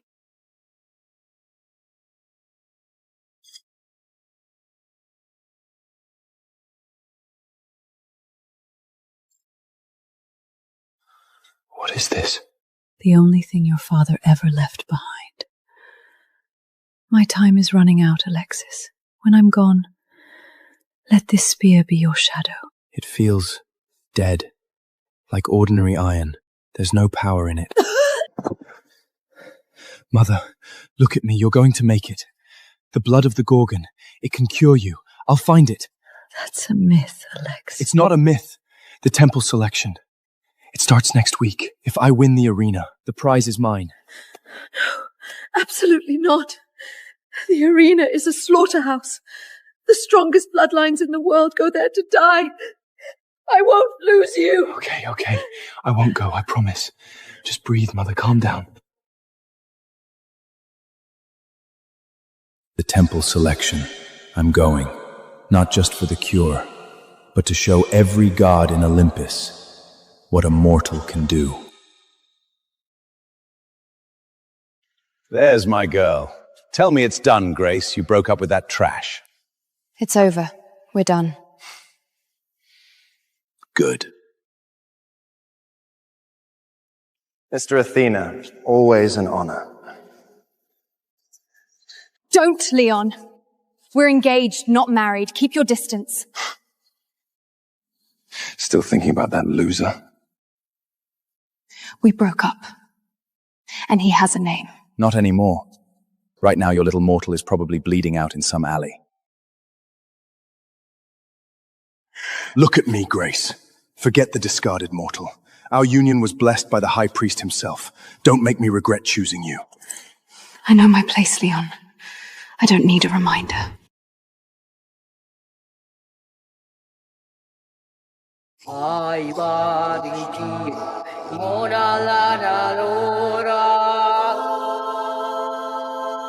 High Priest, your presence honors her. Master, what could possibly bring you out of the temple in person? Last night, I felt a divine aura.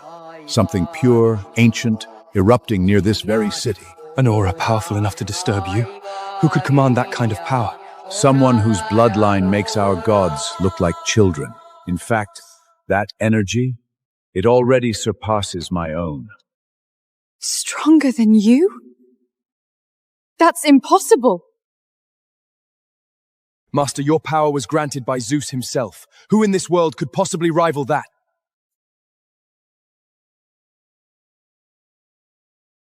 Mortals crawl at the bottom. Above them are the bloodlines. Above the bloodlines stand the demigods, and at the absolute peak are the true gods.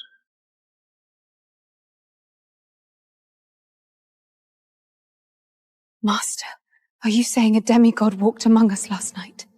Perhaps not. The moment my boots touched this city, that era vanished. Maybe I simply sensed it wrong. In 7 days, the temple selection begins. You two will represent my name. Do not embarrass Temple. Consider it done, Master. We will paint the arena with their blood. This garbage medicine isn't doing anything, damn it. The silver tree. The texts say its fruit can reverse death itself.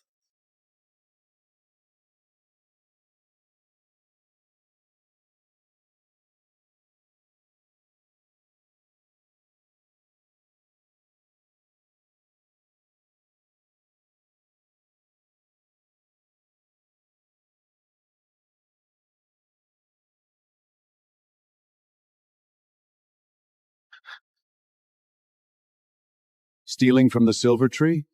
You've either got a taste for death, or you're incredibly stupid.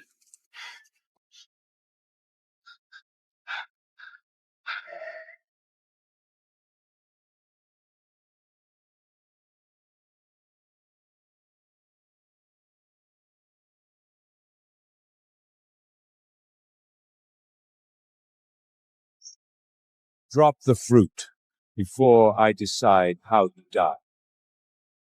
Drop the fruit before I decide how you die. You have it wrong. My mother is dying. This fruit keeps her alive through the night. That's all I care about. The fruits belong to the temple. Mortals have no right to touch them. Then tell me something, old man. Does the temple's mercy only extend to the strong? Why do the gods look away when a mortal bleeds? Look, let's make a deal. I take enough to save my mother. You pretend you never saw me. Everybody wins. You think I am a stranger to the temple? I will grant you one final grace. Submit to the temple gods, and I'll ensure your execution is painless, not an option. The fruit leaves with me. Bold words for a rat.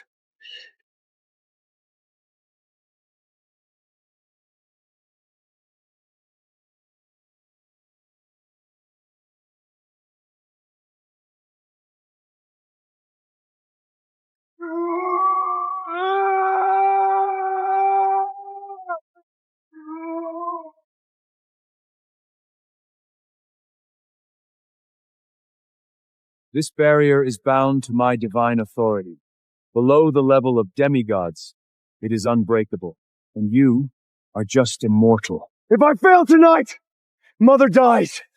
I am not letting her go.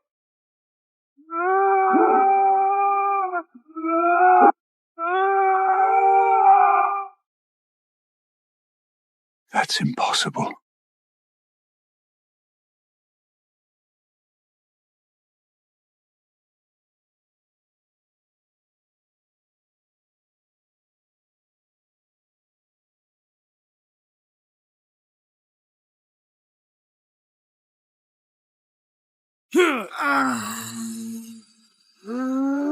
If you can stand up from this, you can leave. Damn it! Mortals always confuse desperation with power. When the guards get here, your head will be a warning to the rest of your kind. For my mother! I'll rip Olympus apart with my bare hands! No one stopped me! Not you! Not Soup!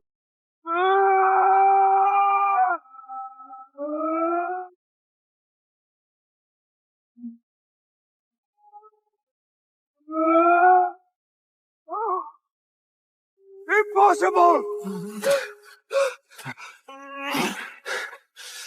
A deal's a deal, old man. You said if I stand up, you'd let me go.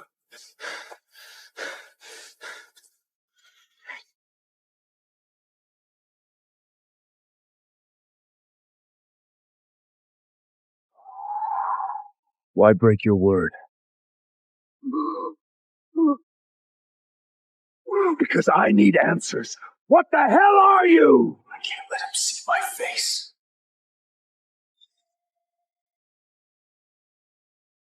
You idiot! You woke the Hydra. The guardian of the silver tree.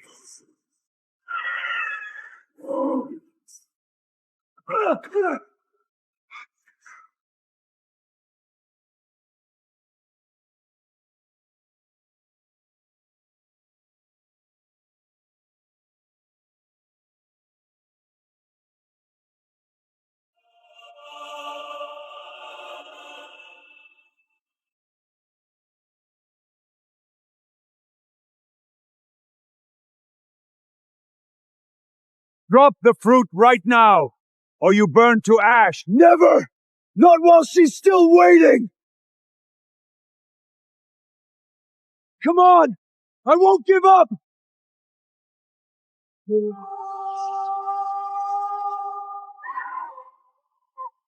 Not today.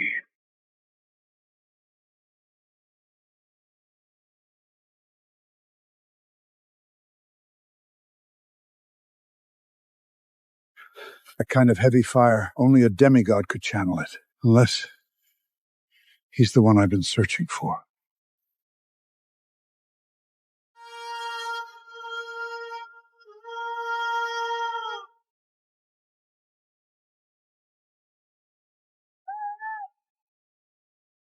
Listen well, competitors. This is the divine trial. If you are a mortal trying to cheat your way in, you will die. Know your limits. Now, let's begin. Evan Costa. Watch and learn, fake brother. Today the world sees who truly owns the Costa name. Hint, it's not the bastard.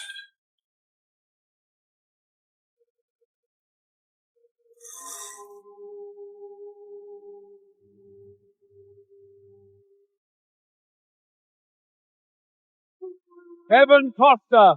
Blood on Ares, the god of war. 5 sigil. 5? At his age? Wait, isn't his brother competing too, the Alexis guy? Please, you wouldn't last 10 seconds here.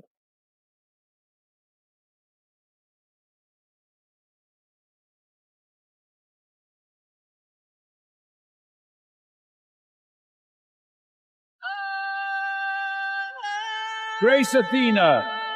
Blood of Athena, the goddess of wisdom. 6 Siljum.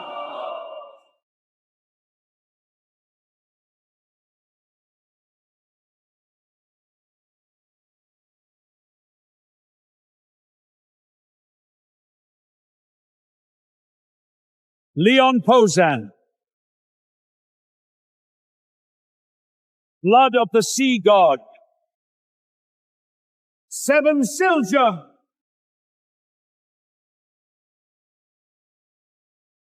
Now that's power! The golden couple of Olympus! Grace made the right call dumping that mortal trash. Only a king like Leon is worthy of her.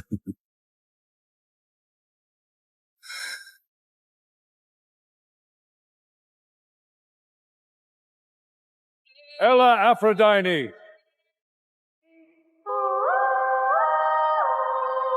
Blood of the goddess of love. 8 Silja. Well, damn. She's gorgeous. 8! We haven't seen an 8 sigil candidate in 50 years! Silence! Next candidate.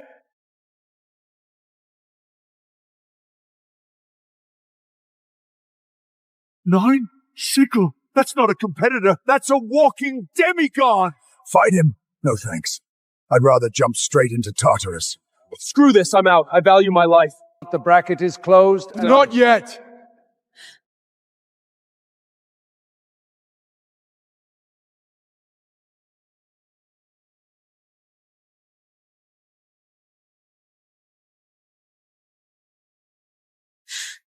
Alexis. Step into the light. You're the last one. You've got to be kidding me. Alexis? A mortal actually dares to show his face here? Wait, did you say Alexis? Alexa Costa? Yeah. Why? There is a whisper in the temple. When Olympus falls and the world burns, a demigod named Alexis will rise to break the dark. You're that boy, aren't you? The chosen one. Him? A chosen one? He's the biggest joke in the Costa. Because he's a fatherless bastard. His impure blood makes him forever a trash. The Costa spent 20 years waiting for that prophecy to come true. Turns out the kid's a loser. Stuck at one sill his whole life. Same family, same blood. Next to Evan, Alexis looks like a stray dog. Let's cut the crap, Alexis. We all know you're here for Grace. But sorry for that, you were never in her league. She belongs to a king.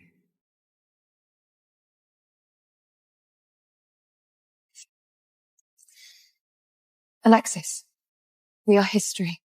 Don't do this to yourself. Don't flatter yourself, Grace. You're not important enough to bring me here. You're just a mortal! The energy in that array will rip you to pieces the second you step inside. Exactly. Can we start? If you die inside the array, the temple will pray for your ashes. Go on. I'm gonna love watching it grind you into dust.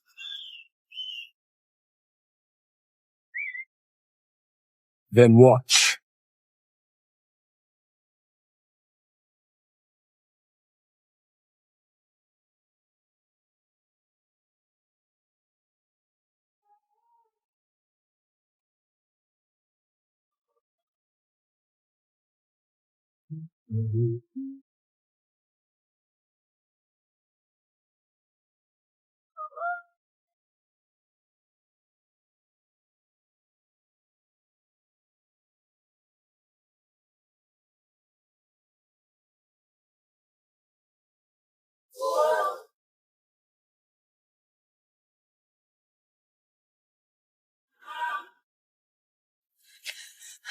What the hell was that? It felt like the sky was coming down. That's the power of a demigod. Oh, please. Give me a break. Fireworks show. And look, even no divine spirit showed up behind him. I've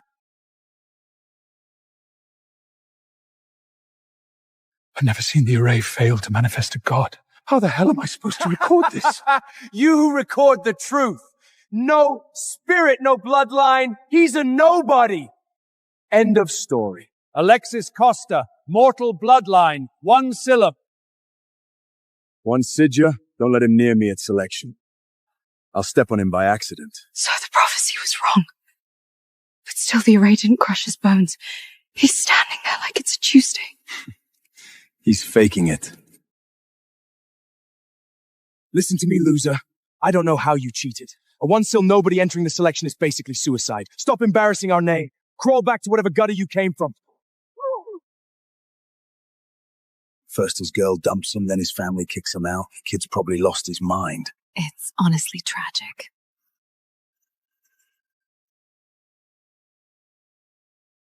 Alexis, you don't need to do this. Do what? This. Trying to prove yourself. You are risking your life in front of the entire kingdom. No matter how many stunts you pull, we are never getting back together. You seriously think I'm here for you?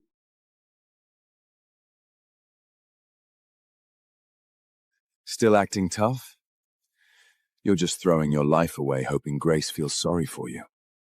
Make her feel sorry? Please. I'm out. A heartless woman like her only belongs with a barking dog like you. Careful, rat. You're getting awfully loud for a dead man walking. The temple forbids bloodletting before the bells toll. Break the law, and you will be fed to the Hydra. Fine. Breathe while you can, loser. Because if the trial puts you in my cage, I'm going to butch you! Perfect. Save me the trouble of hunting you down. You arrogant little! A one-siddle with the backbone of a conqueror. I don't hate it. I bet he'll piss himself the second the blades come out. Of course he will. Cowardry is in his blood.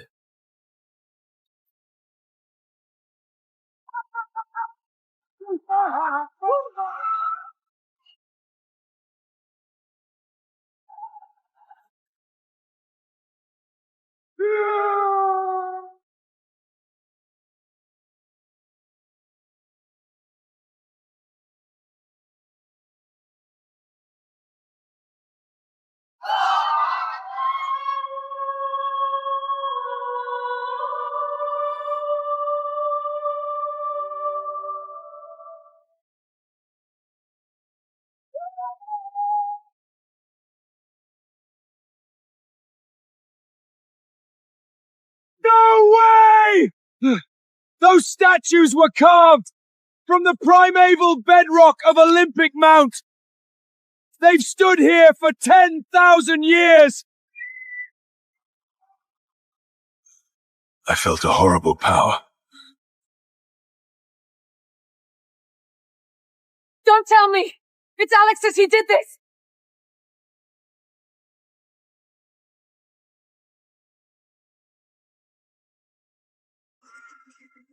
Fair point. Well, looks like this trial awakened something truly dangerous. High Priest, it doesn't matter who did it. With you personally running the selection, nobody's going to dare step out of line. Don't be so sure. A few nights ago, a man broke my barrier with his bare hands. Even the Hydra at the Silver Tree couldn't stop him. Someone broke your barrier. That's impossible.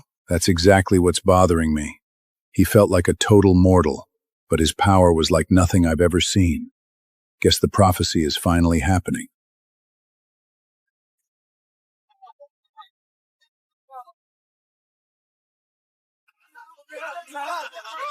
The selection officially begins. First matchup. Alexis, please. If you enter here, you'll die. Evan Costa, Blood of Ares, God of War, 5 Siblo, versus Alexis Costa, Mortal Bloodline, 1 Siblo. Oh no. A 1-sil fighting a 5-sil? This isn't a fight, it's an execution. Evan! Show him zero mercy! Relax, father. To crush a nobody like him, I don't even need both hands. Die well, nephew. Your blood is going to buy our glory. Don't kill him too fast. I want the pleasure of snapping his neck myself. Understood, Lord Poseidon.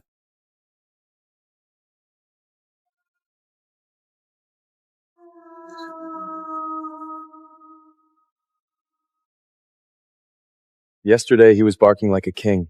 Today he's gonna learn what despair actually tastes like. Alexis! Please just stop this ego trip before you get yourself killed! You're that sure I'm gonna lose? Grace, get your ass back here right now! Your fiancé's calling for you.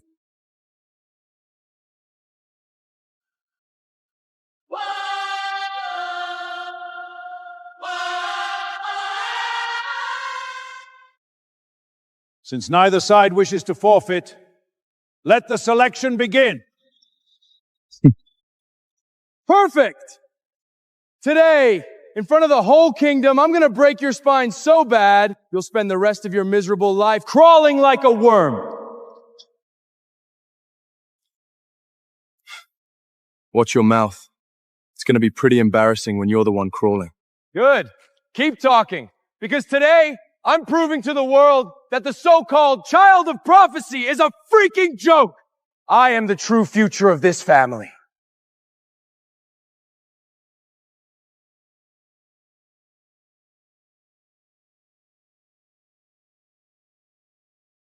Now get on your knees. You done talking yet? Because I actually have a tight schedule. I need to go home and brew medicine for my mom. You arrogant piece of shit! That idiot's finished.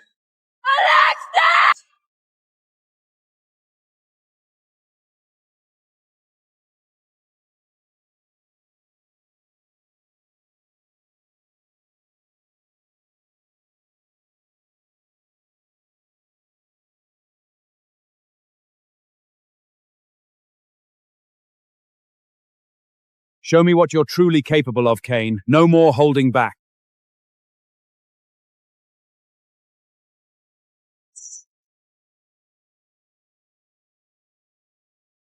Now, behold the true power of the Sword Master.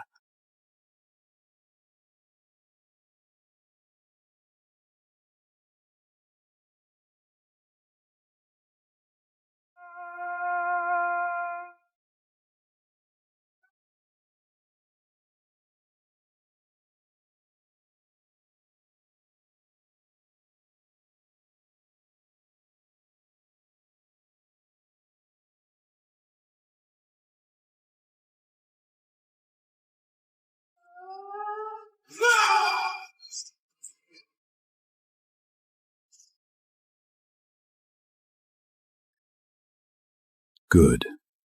Very good. In just a few years, you've completely surpassed my lifetime of training. I have nothing left to teach you, my boy. It's time for you to take my place as the new Sword Master. Master, there is one thing I need to do. I need to go home and get married. Get married? Yes, it was my father's last wish. He arranged my marriage before he died and made me swear that once I came of age, I'd find the woman he'd chosen for me and marry her. The world out here is a viper's nest, Cain. Remember, never reveal who you are, and never draw your blade unless you have no other choice. Live as an ordinary man, and you'll spare yourself a great deal of trouble. Understood, Master. Behold, a new legend has risen.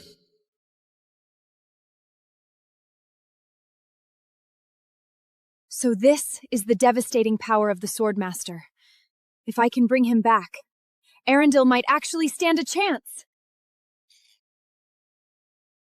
No, I'm too late. The Swordmaster's already gone.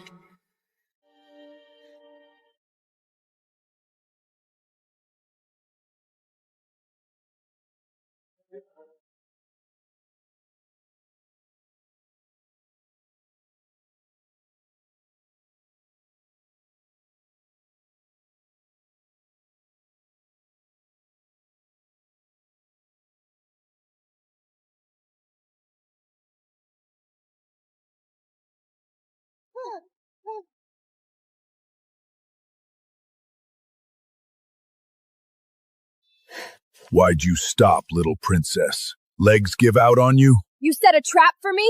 Cowards! You have no honor! Honor doesn't win wars, sweetheart. But dragging you to the city gates until your old man surrenders, that's just good strategy. In your dreams.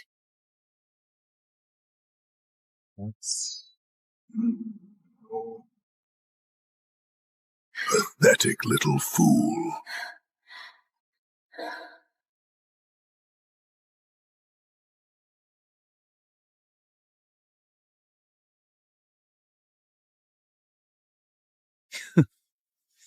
3 against 1? Man, don't you guys have any goddamn shame? Mind your own business, peasant. Walk away now if you want to keep your head on your shoulders. Funny, I was just about to tell you the same thing. Kill him!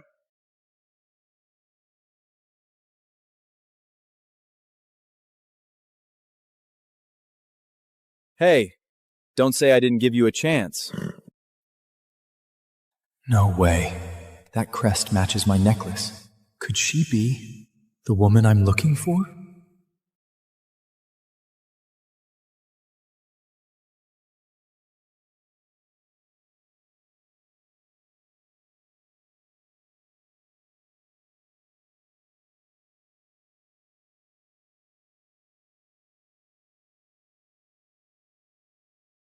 One single strike, straight through the throat. No ordinary blade did this. Who are you, boy? Did you kill these beastmen and save my daughter? Master told me to keep my head down. Can't go flashing my identity just yet. Oh, no, sir. I'm just a blacksmith. They were already dead when I got here. Father, please, look at him. He's just a peasant blacksmith. There's no way in hell he could kill 3 beastmen. I think it was the Swordmaster. The Swordmaster? Here? Think about it. I just came down from the Swordmaster Mountain, and his sanctuary was completely empty. Look at those clean strikes. Whoever struck them moved faster than the eye could follow. No one but the Swordmaster could have done it. Damn it! I blacked out when it mattered most. If I'd found the Swordmaster and convinced him to stay, we wouldn't have to worry about the beastmen at our gates. Grace is right. This kid doesn't even have a sword on him. No way he's some master swordsman. I'm clearly overthinking this. Listen, kid. You watched over my daughter, so I suppose you've done Arundel a service. Name your price. Whatever it is, I can make it happen for you. Just help me find my fiancé. How do you have that exact same pendant?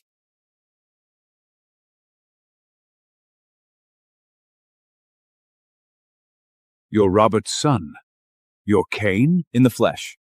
Before my father died, he gave me this pendant. He told me that once I came of age, I was to honor the arrangement and marry your daughter. So, I guess that makes you my father-in-law? Watch your mouth, boy! I never said I'd let you marry my daughter. Father, what's going on? I am the crown princess of Arundel. How could I possibly be betrothed to some ragged blacksmith? Look, Grace, years ago, Robert and I were close.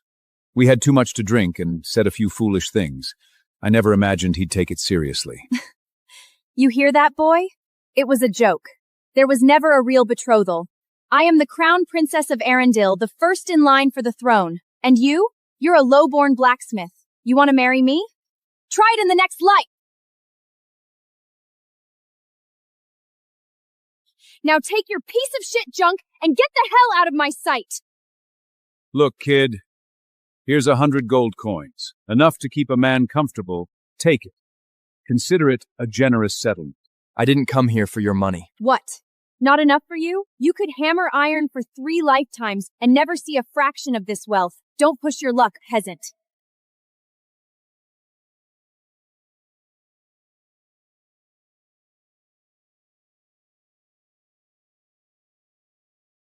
You said the betrothal was nothing but a drunken joke. Then how do you explain this?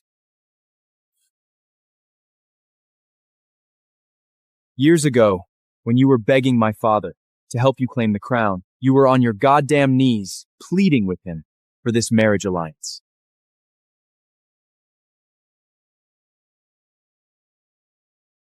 Holy shit. It's real. The princess is actually engaged to a blacksmith? Unbelievable! Man, Prince James is gonna lose his mind. He's been chasing Princess Grace for years, and King Roderick was finally about to give his blessing. Exactly. Prince James brought 5,000 soldiers to defend Arundel and even took a general's commission just to stay at her side. And now some blacksmith shows up claiming to be her fiancé? That's ridiculous. Hey, keep your voice down. Arundel was built on sworn oaths. If the king breaks his own word, what is any oath worth? I don't give a damn about some old piece of paper. Look around you, blacksmith. The beastmen are literally knocking on our gates. The man I marry will either be a legendary warrior like the Swordmaster, or a true hero like James, who commands legions to save my people. And what do you bring, huh? Coal and soot? Marrying you would not be an honor. It would bring ruin to Arundel. So that is your final answer? You are breaking your own oaths?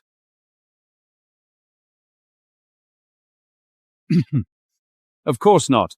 We are not oath breakers. Tell you what, Cain, come back to the palace with us. Serve as a knight in training and spend some time with Grace. Give you two some time to build some chemistry. Father, you can't be serious. Silence, Grace. Let me handle this. A filthy blacksmith thinks he can become a knight and marry the princess? Go find a mirror, boy. You aren't fit to shine her boots. King Roderick, the Royal Knights are the absolute elite warriors Arundel has. Every single man earns his place through brutal trials. If some ragged blacksmith can just skip the line because his daddy pulled a few favors back then the Royal Knights might as well become a goddamn laughingstock. James is right, Father. Your personal oath matters. but Arendelle's survival matters more. Then it's settled, Cain. If you truly intend to marry my daughter, prove you're worthy. The Royal Night Trials are being held today. Win the tournament, and I'll see you and Grace marry. What do you say? Listen to me, boy. The trials aren't your cozy little forge. Men fall in that arena. Take the gold and crawl back where you came from before you get yourself killed. Royal Night Trials? Sounds like a party. I've got nothing better to do today anyway. Let's go see how deadly this little arena of yours really is.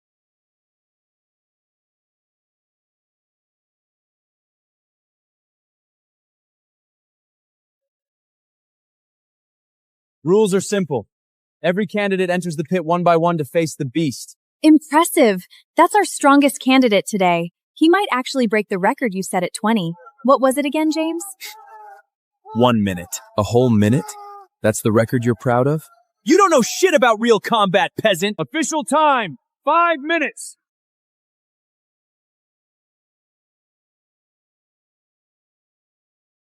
How did he do that? It happened exactly the way he said it would. Right down to the goddamn minute. The peasant got a lucky guess. That's all. Yeah, right. He's just a blacksmith. What would he know about fighting beasts? Next up, Cain, the blacksmith. Did he say blacksmith? Since when are blacksmiths allowed in the trials? Look at those screeny arms. They are barely enough for an appetizer. The beast will tear him apart. Holy shit! He didn't even bring a sword! The poor bastard's already scared out of his mind! Relax, everyone. It's just a stray pet. No need to wave a blade around.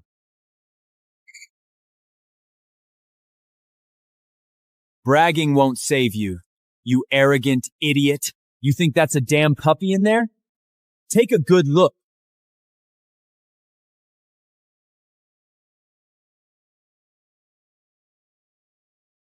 It took 500 elite soldiers to pull that three-headed hound out of the deepest hell of the Darkwood. Now let's see you talk your way out of this one, blacksmith. You gonna hammer it out with your bare hands, or let it burn you to ash? Hey, blacksmith! Enough with the bravado! This isn't worth risking yourself for! Get out of the pit right now! Oh, come on, your highness. It's his choice. Give him a chance. If he wants to be your knight and your fiancé, he needs to survive the toughest trial. Otherwise, he's just a joke. Enough talking. Open the cage. I'm starving, and I'd like to get some dinner when this is over. Arrogant fool! Open the cage!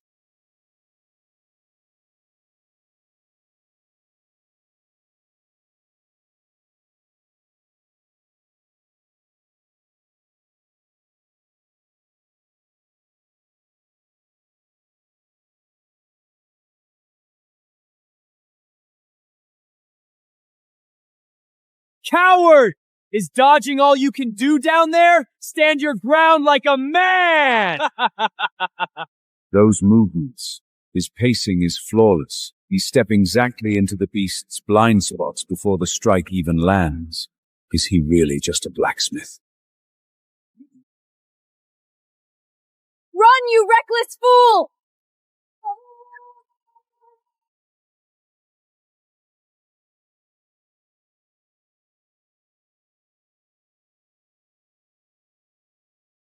Holy shit! How is that even possible?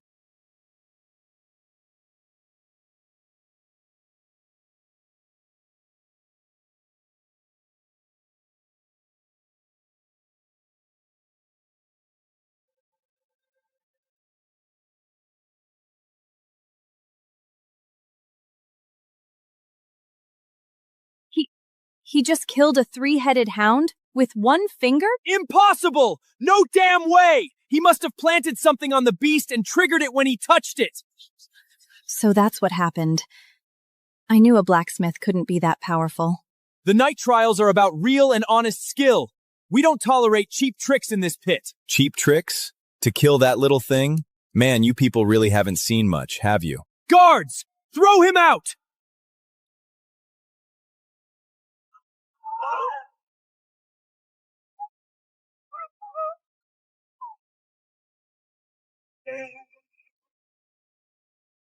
Damn it! War horns! The beastmen are attacking!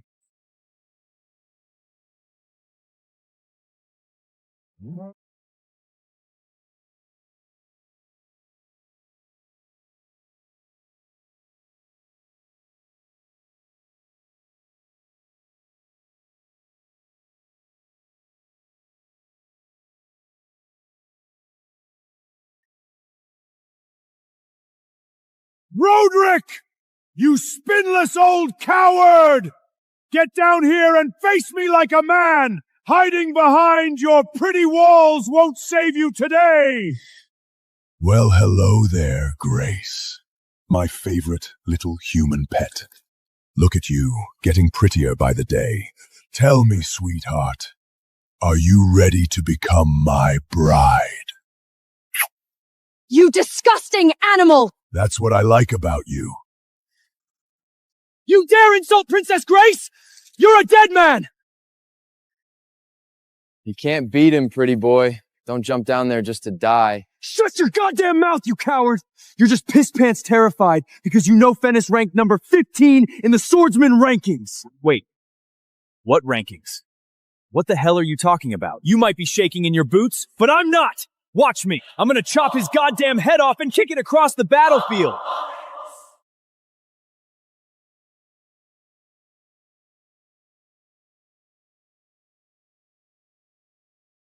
Not bad for a royal boy. I guess I'll have to kill you first, before I take my sweet time with the princess. Over my dead body! Hey, quick question. What's this swordsman rankings thing James was going on about? The swordsman rankings. The swordmaster created them to record the 50 greatest swordsmen in the realm. James might be young. He's already ranked 20th, the youngest man on the list. Huh, all right. Then who's number one? This swordmaster guy? Are you living under a rock? The swordmaster created the list, but he is completely beyond it. He's practically a god. Even if the top 20 swordsmen all ganged up on him at once, they wouldn't stand a damn chance. Jesus, master. You really had nothing better to do than rank everyone? Oh, man. Yes! James hasn't lost his edge. He's actually going to put that wolf down! Pretty swordplay for sure. Too bad it's full of openings. Within 3 moves, James loses. Shut up! You're a blacksmith. What would you know? James is clearly winning.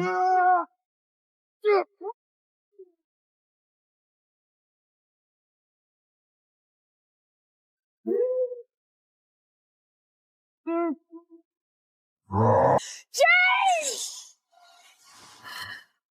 Die, you human piece of shit!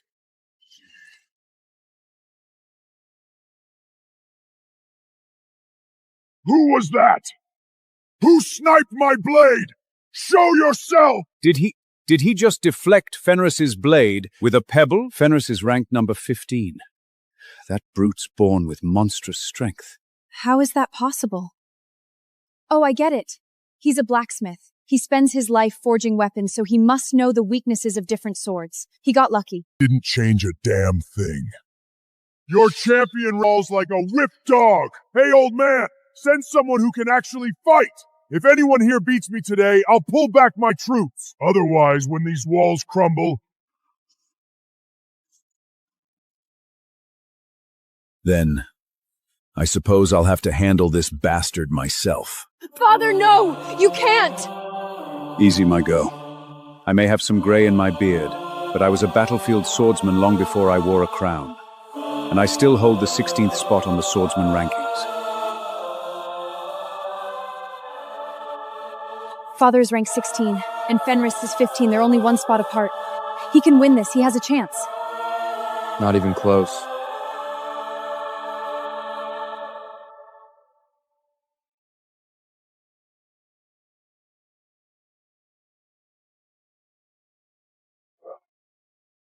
That all you've got, old man? Did you forget to eat breakfast or something?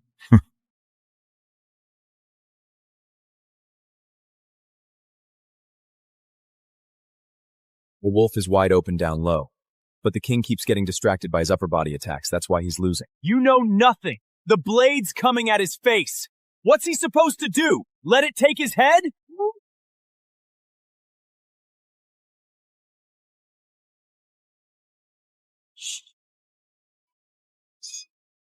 Cain is right. Fenris's right leg is the opening.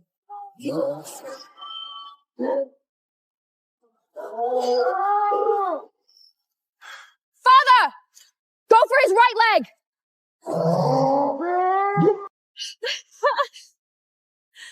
How did you spot an opening neither Father nor James could see? Who are you?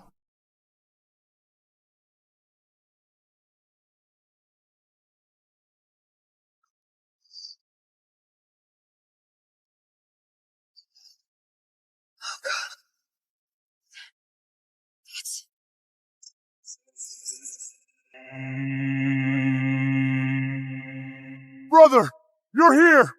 My brother is rank 12 in the entire realm. He was personally guided by the legendary swordmaster himself.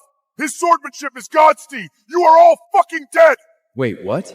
Guided by the Swordmaster? Since when did I train that oversized cat? Useless garbage! Losing to a human whose rank is lower than yours, you've disgraced the entire Beastkin bloodline.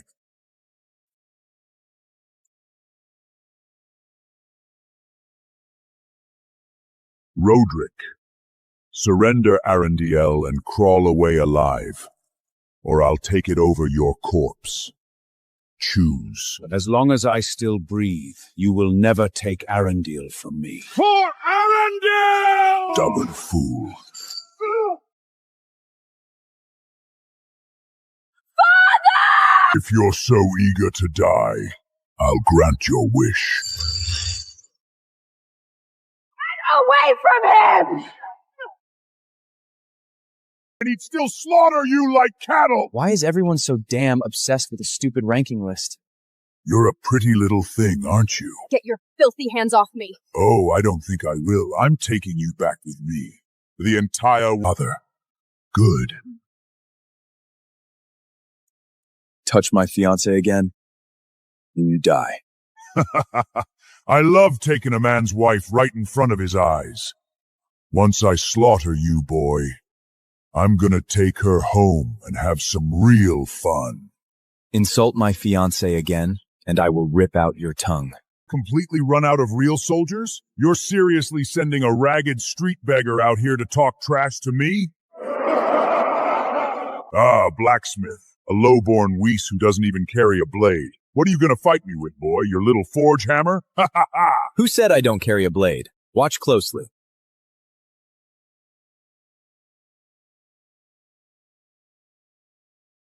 You call that a sword? That's a goddamn sewing needle! What? Are you planning to stitch my armor up for me, peasant? Ha ha! Going up against Baron with a needle— Against an oversized cat? This needle is more than enough. You arrogant piece of shit! I'll tear you to pieces!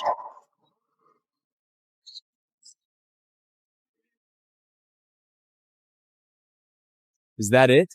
Is that all the legendary number 12 has got? You bastard!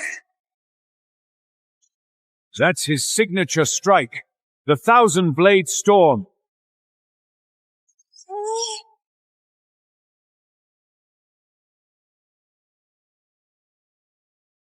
A 1,000 blades, and every single one missed. Predictable.